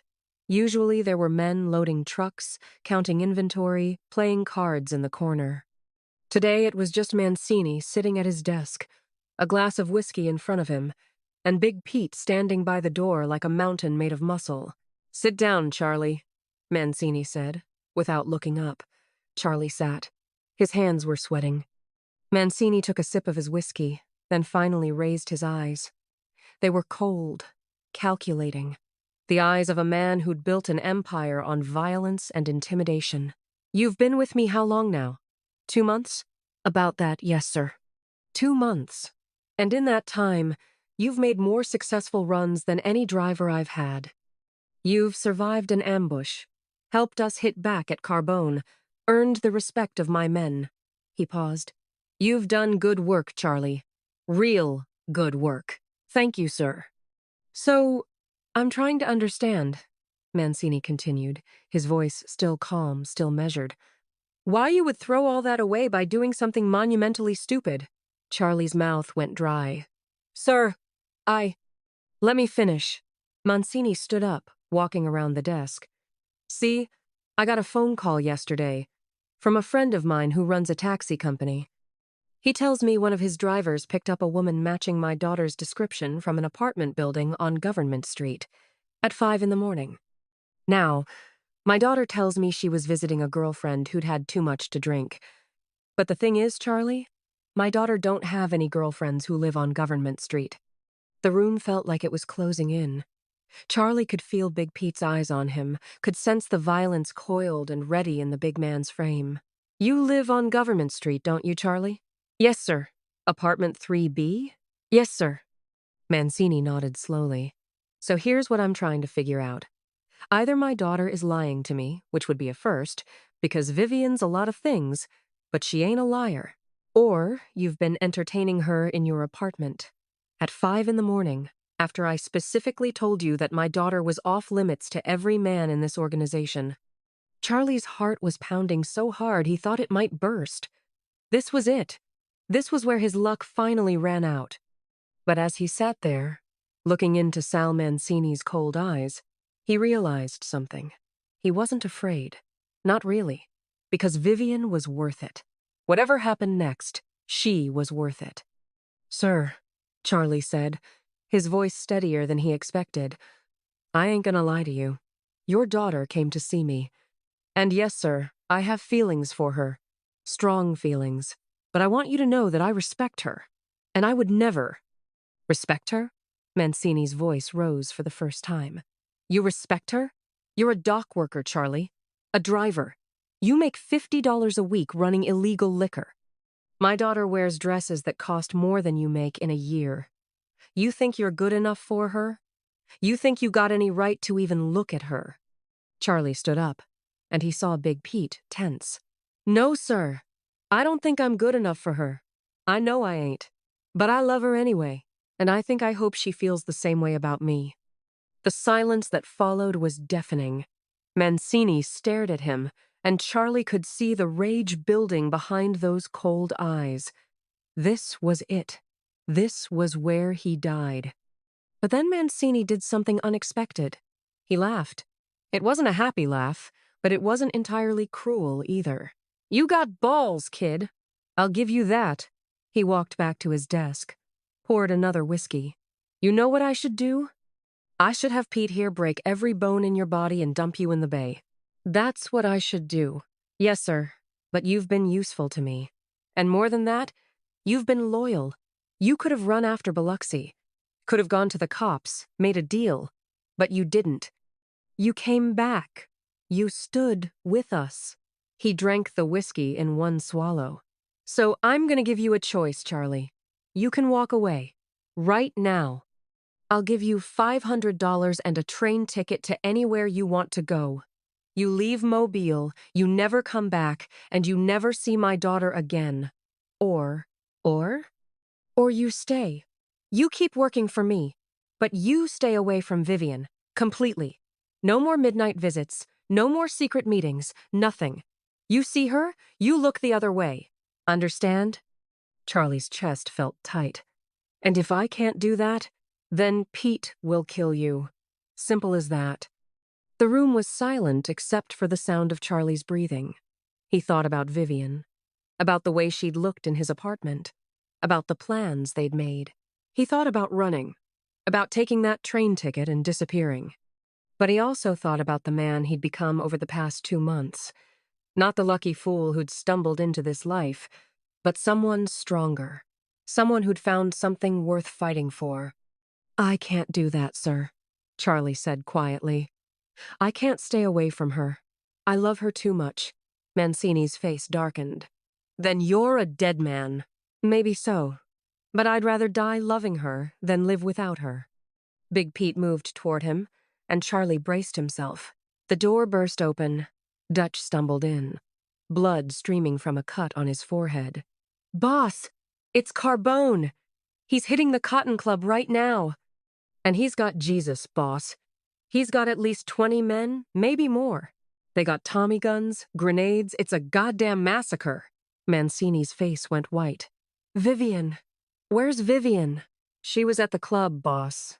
She was meeting with the manager about—" Mancini didn't wait to hear the rest. He was already moving, grabbing his coat, his gun. "Pete, get the cars! Get every man we got!" Charlie was right behind him. "I'm coming with you." "The hell you are." "She's there," Charlie shouted. "Vivian's there, and I ain't letting her die. You can kill me after, but right now, I'm coming with you." For a split second, their eyes met, and in that moment, Charlie saw something shift in Mancini's expression. Not acceptance, exactly, but maybe understanding. "Fine, but you do exactly what I say. Got it?" "Yes, sir." They ran for the cars, and as they roared out of the warehouse toward the Cotton Club, Charlie said a silent prayer that his luck would hold out just one more time. Because if it didn't, he and Vivian were both as good as dead. "Miss Mancini," one of the men called from the car. "We gotta go. Cops'll be here any minute." The spell broke. Vivian stepped back, her face once again a cool mask. "Get out of here, Jinks. Go home. Stay there until you hear from us." She turned to leave, then paused. "And Jinx, next time you want to play hero, try not to get yourself killed. It would be inconvenient." She walked back to her Cadillac, her hips swaying, and Charlie watched her go with his heart still pounding. Tommy appeared at his elbow. "You got a death wish or something?" "What?" "Flirtin' with the boss's daughter. That's a good way to end up in the bay with concrete shoes." "I wasn't flirtin'," Charlie protested weakly. "Sure you weren't." Tommy shook his head. "Come on, Romeo. Let's get you home before you do something even stupider." As they drove through the dark streets of Mobile, Charlie replayed the moment in the alley over and over in his mind. The way Vivian had looked at him, the way she'd stood so close, the way her voice had softened just for a second when she'd called him brave. Maybe she did care, just a little. Or maybe he was an idiot who was reading too much into things. Probably the latter, he thought, but he couldn't help smiling anyway. The gang war was heating up, and Charlie Jinks Patterson was right in the middle of it. He should have been terrified. Instead, he'd never felt more alive. Dutch smiled, and it transformed his brutal face into something almost friendly. "Well, you got past Frank without pissing yourself, so maybe there's something to it. He's a good cop to have on the payroll, but he likes to scare the new guys." "He succeeded," Charlie said. Dutch laughed. A deep rumbling sound. "You did good, kid. Tell Sal the delivery was clean. And tell him Dutch says the quality better be as good as last time or we're gonna have words." "Yes, sir. I'll tell him." As Charlie climbed back into the truck, Dutch called out, "Hey, Jinx." "Yeah? Frank really does owe me from poker. You tell him I said so." Charlie drove back to the warehouse feeling like he'd aged 10 years in the past 2 hours. But he'd done it. He'd actually done it. His first run, and he'd pulled it off. The warehouse crew was waiting when he arrived. Sal looked him up and down, his expression unreadable. "Any problems?" Chapter 9. The Battle of the Cotton Club. Charlie was 3 blocks from the Cotton Club when he heard the first gunshots. Not the single crack of a pistol, but the rapid-fire staccato of Thompson submachine guns, the kind of sound that turned your blood to ice water. He'd heard it before, during the ambush in Biloxi. But this was different.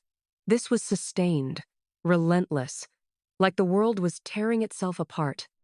He floored the accelerator. his old Ford rattling in protest as it lurched forward through the humid Mobile night. The streets were emptying fast, people diving into doorways, shopkeepers slamming shutters, mothers yanking children inside. Everyone in this part of town knew what that sound meant. War. As he rounded the corner onto Royal Street, Charlie's heart stopped. The Cotton Club looked like something out of the Great War. The front windows were blown out, glass glittering on the sidewalk like diamonds. Muzzle flashes lit up the darkness from multiple positions. The club's entrance, the alley beside it, the rooftop across the street. Bodies lay sprawled on the pavement, and Charlie couldn't tell if they were Mancini's men or Carbone's. A black Cadillac sat sideways in the middle of the street, its doors open, bullet holes stitched across the hood. Two men crouched behind it, firing Thompsons toward the club's entrance where Big Pete and three others were pinned down behind overturned tables they'd dragged outside. Charlie slammed on the brakes and dove out of the truck, hitting the pavement hard enough to knock the wind out of him. Bullets whined overhead, spanging off brick and concrete. The air smelled like cordite and blood and the sickly sweet scent of spilled whiskey. "Vivian," he gasped, scrambling on his hands and knees toward the nearest cover, a stone planter that had probably held flowers that morning but now just held him and his terror. "Vivian!" A man in a dark suit appeared in the club's doorway, Thompson blazing. Charlie recognized him, one of Mancini's enforcers, a guy named Paulie. Half his face was covered in blood, but he was still fighting, still firing in controlled bursts at the Cadillac. Then Paulie jerked backward, his chest erupting in red, and he went down hard. "Jesus," Charlie whispered. "Jesus, Jesus, Jesus." He had to get inside, had to find Vivian. But the entrance was a killing zone, bullets flying in both directions, men dying in the crossfire. The alley. There was a side entrance to the Cotton Club through the alley, the one the dancers used. If he could make it there, Charlie didn't let himself think. He just ran. He sprinted across the street in a crouch, expecting any second to feel bullets tear through him. Something tugged at his jacket. Later he'd find the bullet hole, 2 inches from his ribs, but he kept running. His feet slipped on spent brass casings. He leaped over a body without looking at the face. The alley was darker, narrower, and somehow even more terrifying.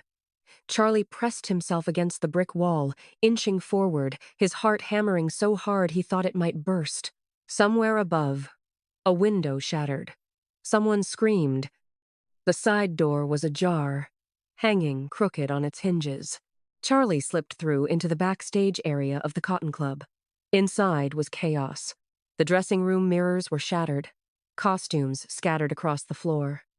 He could hear gunfire from the main room, the distinctive rattle of Thompsons, the sharper crack of pistols, men shouting in Italian and English. Smoke hung in the air, making his eyes water. "Vivian!" he called out, trying to keep his voice low but desperate. "Vivian!" A hand grabbed his arm and he nearly screamed. "Shut up, you idiot!" It was one of the can-can dancers, still in her costume, mascara running down her face. "They're everywhere! Carbone's men are in the main room. They've got people trapped. Where's Vivian?" "I don't know. I saw her go toward the office when the shooting started, but—" Another burst of gunfire. Closer now. The dancer fled toward the back exit, her heels clicking on the floor. Charlie moved deeper into the club, past the stage, toward the hallway that led to Mancini's office. The main room was visible through the stage curtains, overturned tables, shattered bottles, the slot machines riddled with bullet holes. Men were using the bar as cover, firing at positions Charlie couldn't see. And there, in the middle of it all, he saw her. Vivian was crouched behind an overturned roulette table with 2 of her father's men, a pistol in her hand. Her dress was torn. Her carefully styled hair had come loose, and there was a cut on her cheek. But she was alive. She was firing methodically at something across the room, her face set in grim determination. Charlie's relief lasted exactly 2 seconds. Then he saw what she was firing at. 5 of Carbone's men had taken position near the front entrance, and they were advancing, using the tables and slot machines as cover. They had Vivian and her group pinned down, and it was only a matter of time before they closed the distance. One of the men with Vivian Charlie recognized him as Sal, took a bullet in the shoulder and went down hard. Vivian grabbed him, trying to drag him back, but she was exposed now, vulnerable. Charlie didn't think. He grabbed a bottle from a shattered liquor cabinet, good whiskey, probably worth a fortune, and hurled it as hard as he could at the nearest of Carbone's men. It was a terrible throw. The bottle sailed wide, missing the man by 3 feet, and shattered against a slot machine. But it got their attention. All 5 men turned toward the stage, toward Charlie, and opened fire. Charlie dove behind a piano as bullets chewed up the wood around him. Splinters flew. Keys jangled discordantly as rounds punched through the instrument. He curled into a ball, hands over his head, certain he was about to die. "You stupid son of a bitch!" Vivian's voice cut through the gunfire. But she was moving now, using the distraction to drag Sal back toward better cover. The shooting stopped for a moment. They were reloading. Charlie realized with the part of his brain that wasn't gibbering in terror, and he scrambled out from behind the piano, running in a low crouch toward Vivian's position. He almost made it. A man stepped out from behind the bar, Thompson leveled at Charlie's chest. He was big, well-dressed, with slicked-back hair and cold eyes. Even in his panic, Charlie recognized him from the photographs Mancini had shown them. Sal Carbone himself. "Well, well," Carbone said, his voice carrying a thick New York accent. "If it ain't Mancini's lucky driver. Jinks, right? That's what they call you?" Charlie froze, hands raised. "Listen, Mr. Carbone, I don't want no trouble." "Little late for that, don't you think?" Carbone gestured with the Thompson. "You're in the middle of a war, kid. Wrong place, wrong time. Though I hear you got a knack for being in the wrong place and somehow making it the right place." He smiled, but it didn't reach his eyes. "Let's see if that luck holds." He raised the Thompson. Charlie did the only thing he could think of. He dropped flat on his face. The burst of gunfire went over his head, so close he felt the heat of it. But Carbone wasn't shooting at him. He was shooting at Vivian. Charlie heard her cry out, heard the sound of her hitting the floor, and something inside him snapped. All the fear, all the panic, all the self-preservation that had kept him alive, it all burned away in a white-hot rage. He launched himself at Carbone. It was the stupidest thing he'd ever done.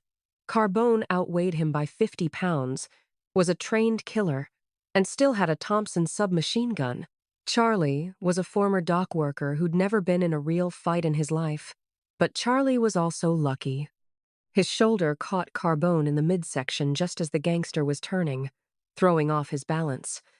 They went down together in a tangle of limbs. The Thompson clattered away across the floor. Charlie swung wildly, his fist connecting with something Carbone's jaw, maybe, or his ear, and then Carbone's fist slammed into his ribs and Charlie couldn't breathe. They rolled across the floor, through broken glass and spilled liquor. Carbone got on top, his hands going for Charlie's throat.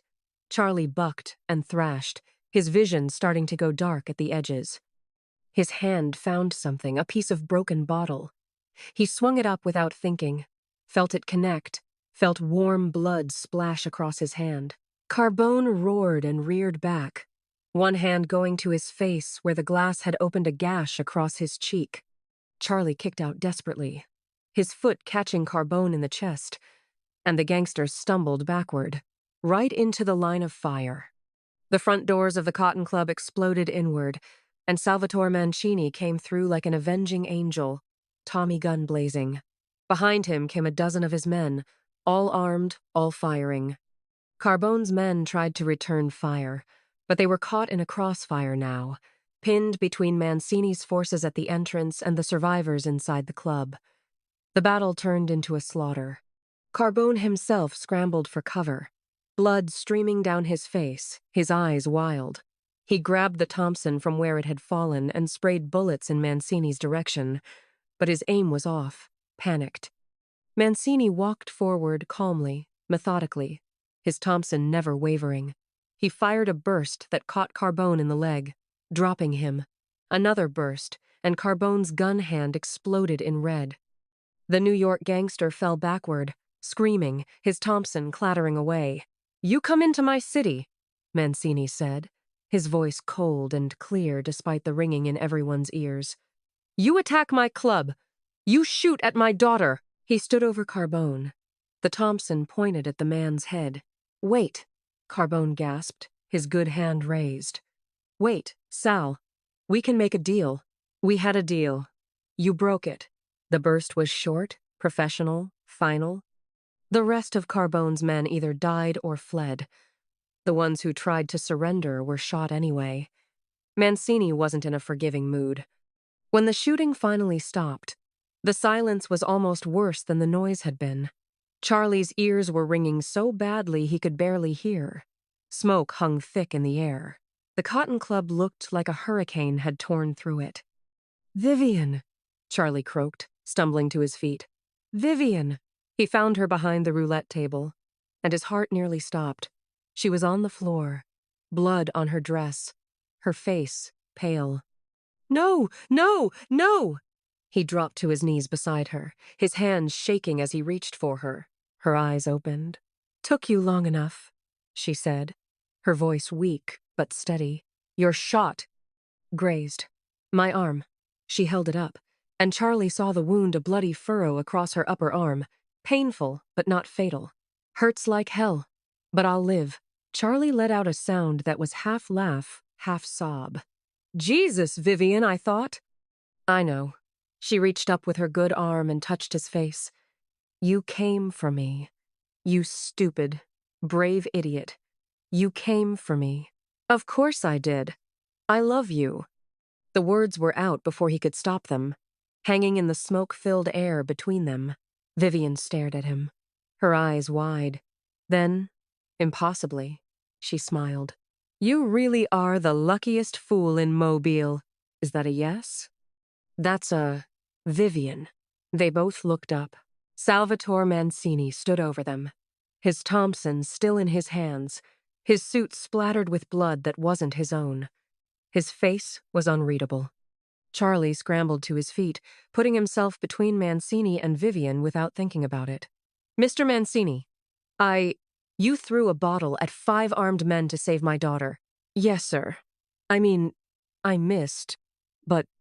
"You attacked Sal Carbone with your bare hands. He was going to shoot Vivian. I couldn't just..." "You told my daughter you love her." Charlie swallowed hard. "Yes, sir. I did. And I do. And I know you said I had to choose, but I can't, Mr. Mancini. I can't choose between working for you and being with her, because I want both. I know that's not what you wanted to hear, and I know I'm just some dumb dock worker who got lucky, but Charlie..." Mancini's voice was quiet. "Shut up." Charlie shut up. Mancini looked at him for a long moment. Then he looked at Vivian, still on the floor, her hand pressed to her wounded arm, looking up at both of them. "You really love him?" Mancini asked his daughter. "Yes, Papa. Even though he's an idiot?" "Especially because he's an idiot," she smiled. "He's my idiot." Mancini sighed, a long, weary sound. He looked around at the destroyed club, at the bodies, at the wreckage of the war that had nearly cost him everything. "Tommy," he called out. Big Tommy appeared, his face grim, his suit torn. "Yeah, boss? Get a doctor for Vivian." And for Sal, he took one in the shoulder. "Get the boys to start cleaning up this mess. And get Frank on the phone. We're gonna need the cops to look the other way for a few hours." "On it, boss." Mancini turned back to Charlie. "You work for me now. Really work for me. Not just driving trucks. You're gonna learn the business, top to bottom. You're gonna be smart about it, careful about it, and you're gonna protect my daughter with your life. Understand?" Charlie nodded, not trusting his voice. "And Vivian," Mancini looked at his daughter, "you're gonna stop taking stupid risks. No more coming to the club during a war. No more putting yourself in danger. You want to be with this lucky fool? Fine. But you're gonna be smart about it." "Yes, Papa." Mancini looked between them one more time, then shook his head. "Madonna mia! My daughter and the luckiest idiot in Alabama." He turned away, then paused. "Charlie?" Yes, sir. You did good tonight. Real good. Your luck held. Thank you, sir. Don't let it run out. As Mancini walked away, barking orders at his men, Charlie sank back down beside Vivian. She was smiling despite the pain, despite everything. We're alive, she said. We're alive, Charlie agreed. And we're together. And we're together. She pulled him down and kissed him. There in the wreckage of the Cotton Club, surrounded by broken glass and bullet holes and the lingering smell of gunpowder. It was the best kiss of Charlie's life. When they finally pulled apart, Charlie looked around at the destruction, at the bodies being carried out, at the shattered remains of Mobile's finest speakeasy. You know, he said, I was thinking, maybe someday, when all this is over, when prohibition ends and things calm down, maybe we could do something different. Something quiet. Like what? I don't know. Open a bait and tackle shop or something. Down by the bay. Just you and me, selling worms and minnows, watching the boats go by. Vivian laughed, then winced as it pulled at her wounded arm. A bait and tackle shop? You and me? Why not? We could change our names, start over fresh. No more guns, no more running from the law. Just normal. She looked at him, her eyes soft. Charlie Patterson, you really are a dreamer. Is that a no? That's a things of an ask me again when we're not sitting in a pool of blood. Fair enough. The doctor arrived, and Charlie helped Vivian to her feet. As they walked toward the back room where the wounded were being treated, she leaned against him, and he wrapped his arm around her waist. Outside, sirens were starting to wail. The cops would come, ask their questions, take their bribes, and look the other way. The Cotton Club would be rebuilt. The war with New York was over, but there would be other wars, other battles. But for now, in this moment, Charlie Jinks Patterson had everything he'd never known he wanted. A beautiful woman who loved him, a place in the organization, and his luck still holding strong. He'd fallen into a pile of horse shit and come out smelling like a rose. Again. And as long as Vivian Mancini was by his side, he figured his luck might just hold out a little while longer. Maybe even long enough for that bait and tackle shop. Someday. Got pulled over by a cop named Frank. He let me go. Said to tell Dutch he owes him from poker. Sal's eyebrows rose slightly. Frank pulled you over? Yes, sir. And you didn't panic? Didn't try to run? No, sir. You said to stay calm and polite, so that's what I did. Sal exchanged glances with the other men. Then, to Charlie's surprise, he smiled just a little, but it was there. Maybe you ain't completely useless after all. He handed Charlie another envelope.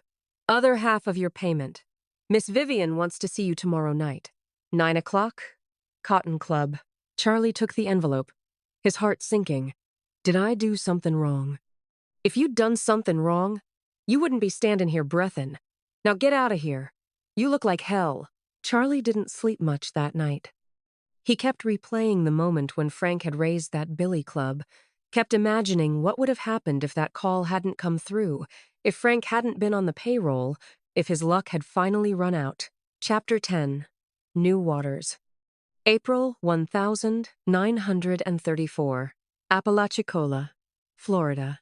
The sign above the door read, Miller's Bait and Tackle, in hand-painted letters that Charlie had spent 3 days getting just right. He stood back, hands on his hips, admiring his work in the early morning light. You missed a spot, Vivian said from the doorway, a coffee cup in her hand. Charlie squinted at the sign. Where? I'm teasing, you idiot. She walked over and handed him the coffee, then slipped her arm around his waist. It looks perfect. He kissed the top of her head, still marveling that he got to do that now, that she was his wife, well, sort of. The marriage license, said James and Dorothy Miller, but that was close enough. You think anybody'll actually come in? He asked. Charlie, sorry, Jim, we're the only bait shop for 20 miles. They'll come. She was different now. His Vivian. Still beautiful, Lord. She'd always be beautiful, but softer somehow. Her dark hair was longer, pinned back in a simple style instead of those elaborate finger waves. She wore a cotton dress instead of silk, and her hands, once perfectly manicured, now showed the evidence of honest work. She'd learned to gut fish without flinching, to tie fishing knots, to keep books without cooking them. And she smiled more. Real smiles, not those dangerous, calculating ones from the Cotton Club days. Hard to believe it's been almost 4 years, Charlie said, watching the sun rise over the bay. Since that first night at the warehouse?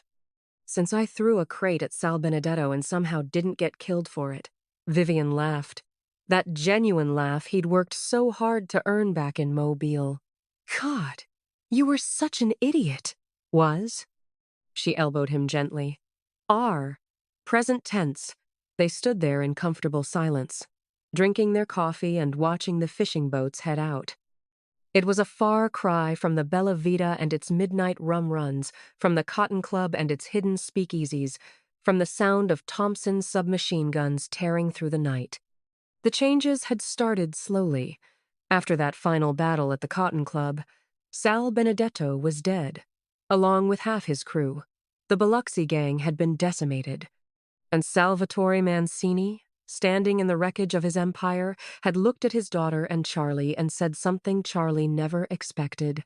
Maybe it's time for a different kind of business. Over the next 2 years, as Prohibition limped toward its inevitable end, Mancini had transformed. The bootlegging operation wound down gradually, carefully. The Cotton Club became a legitimate nightclub, still with jazz and dancing, but legal liquor now. The yacht at Dog River became a charter fishing business. The warehouses on Water Street started storing actual legal goods. And Charlie, somehow, had become Mancini's right-hand man. You got a gift, kid, Mancini had told him one night on the Bella Vita, both of them nursing legitimate whiskey for the first time in years. Not for plannin', God knows, but for survivin', for landin' on your feet. That's worth something in this world. Vivian had been there too, sitting close to Charlie in a way that would have been unthinkable 2 years earlier. Mancini had watched them, his expression unreadable. You love my daughter? He'd asked suddenly. Charlie had swallowed hard. Yes, sir. More than anything. And you? Mancini had turned to Vivian.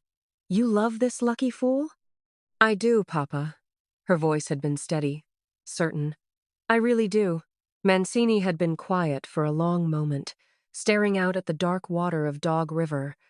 Then he'd nodded. Then I guess I better get used to having him around. That had been the beginning. Mancini had taught Charlie the legitimate side of business, how to negotiate, how to read contracts, how to spot a bad deal. Vivian had worked alongside them both, her sharp mind and sharper tongue proving invaluable as they navigated the transition from criminal empire to legal enterprise. But they'd all known it couldn't last forever. Too many people remembered the old days. Too many cops and federal agents were still sniffing around, looking for evidence, for someone to prosecute now that Prohibition was ending and they needed to justify their budgets. It was Mancini who'd suggested they leave. You too, he'd said one evening in late 1933, just after Prohibition officially ended. You got a chance at something clean, something new. Don't waste it staying here, Papa. Vivian had started. I'm serious, baby girl. I got enough money to keep me comfortable, enough legitimate business to keep me busy. But you two? You're young. You got your whole lives ahead of you. He'd looked at Charlie. You still want that bait and tackle shop you kept talking about? Charlie had blinked in surprise. He'd mentioned it once, maybe twice, in passing. He hadn't thought Mancini was listening. Yeah, I do. Then go. Both of you. New names, new town, new life. Mancini had pulled out an envelope, thick with cash. Consider it a weddin' present, and a thank you for keeping my daughter alive through all that craziness.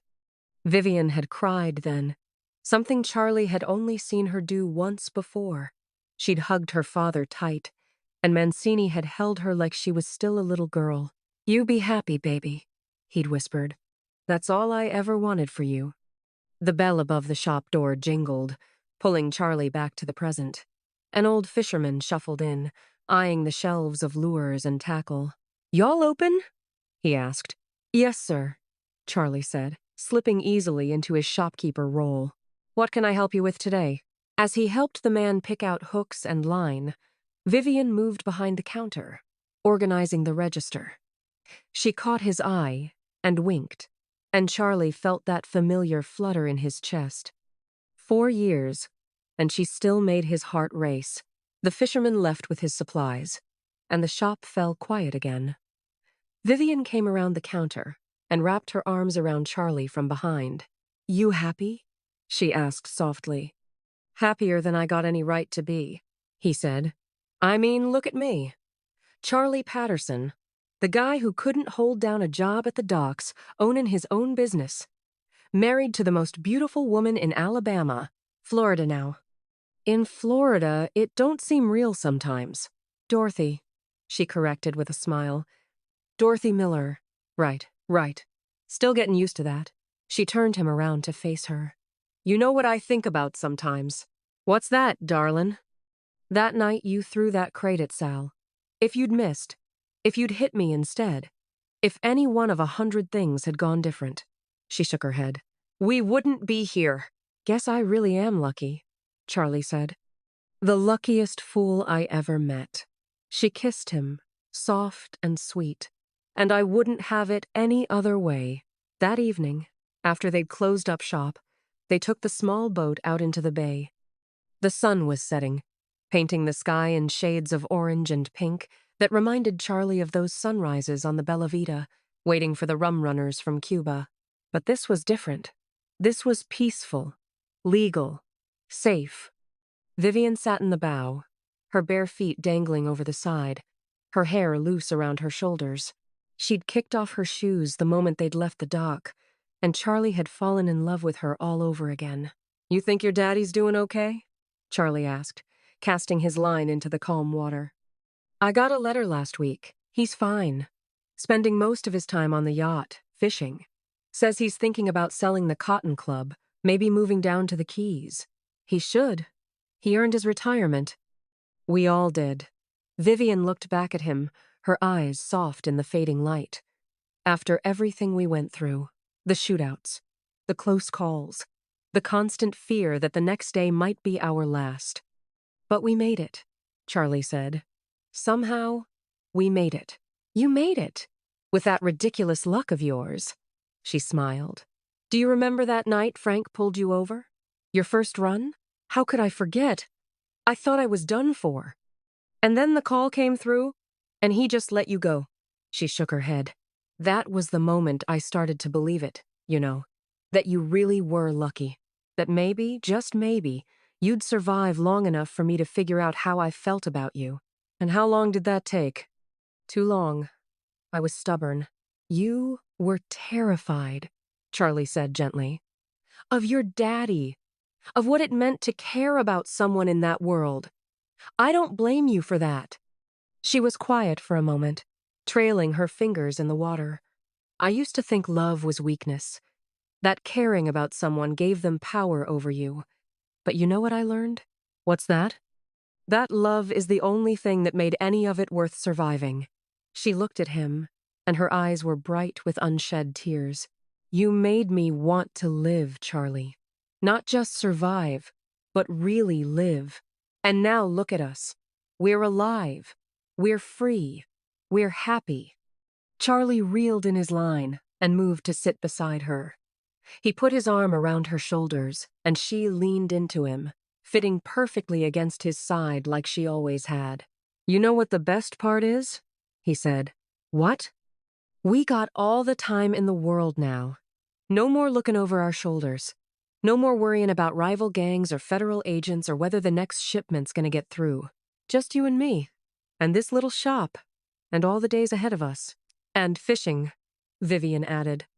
"And fishin'. And each other. Always each other." They sat there as the sun dipped below the horizon, painting the water in shades of gold and crimson. Somewhere in the distance, a pelican dove for its dinner. A gentle breeze carried the smell of salt and fish and freedom. Charlie thought about that August night 4 years ago when he'd stumbled into that warehouse and thrown a crate at a gangster. He thought about all the close calls, all the times his luck had held when it shouldn't have, all the moments when he'd been certain he was about to die. And he thought about Vivian Cold, dangerous Vivian Mancini, and how she'd slowly, grudgingly, let him into her heart. How she'd saved his life more times than he could count. How she'd chosen him, chosen this life, chosen happiness over the only world she'd ever known. "Hey, Vivian?" he said softly. "Dorothy," she corrected automatically. "Right, Dorothy, can I tell you something?" "Always. I love you. More than I ever thought I could love anybody. And I promise you, every single day for the rest of our lives, I'm gonna do my best to deserve you." She turned to look at him, and in the fading light, she was the most beautiful thing he'd ever seen. Not the dangerous mob princess in silk and pearls, not the cold-eyed woman with a cigarette holder and a sharp tongue, but just Vivian, his Vivian, with wind-blown hair and bare feet and a smile that was all for him. "You already do, you lucky fool," she said. "You already do." She kissed him as the last light faded from the sky, and Charlie Patterson or Jim Miller, or whoever he was, now knew that he'd finally found what he'd been looking for all along. Not riches, not adventure, not even that elusive thing called luck, just love, just peace, just home. And as they headed back to shore, their little boat cutting through the calm water, Charlie couldn't help but smile. He'd fallen into a pile of horse shit one last time, and he'd come out smelling like roses. The end. I hope you liked Bootleg Luck by Sylvester Sco-For-Roo. Be sure to like and subscribe to Sco YouTube channel for more stories by Sylvester.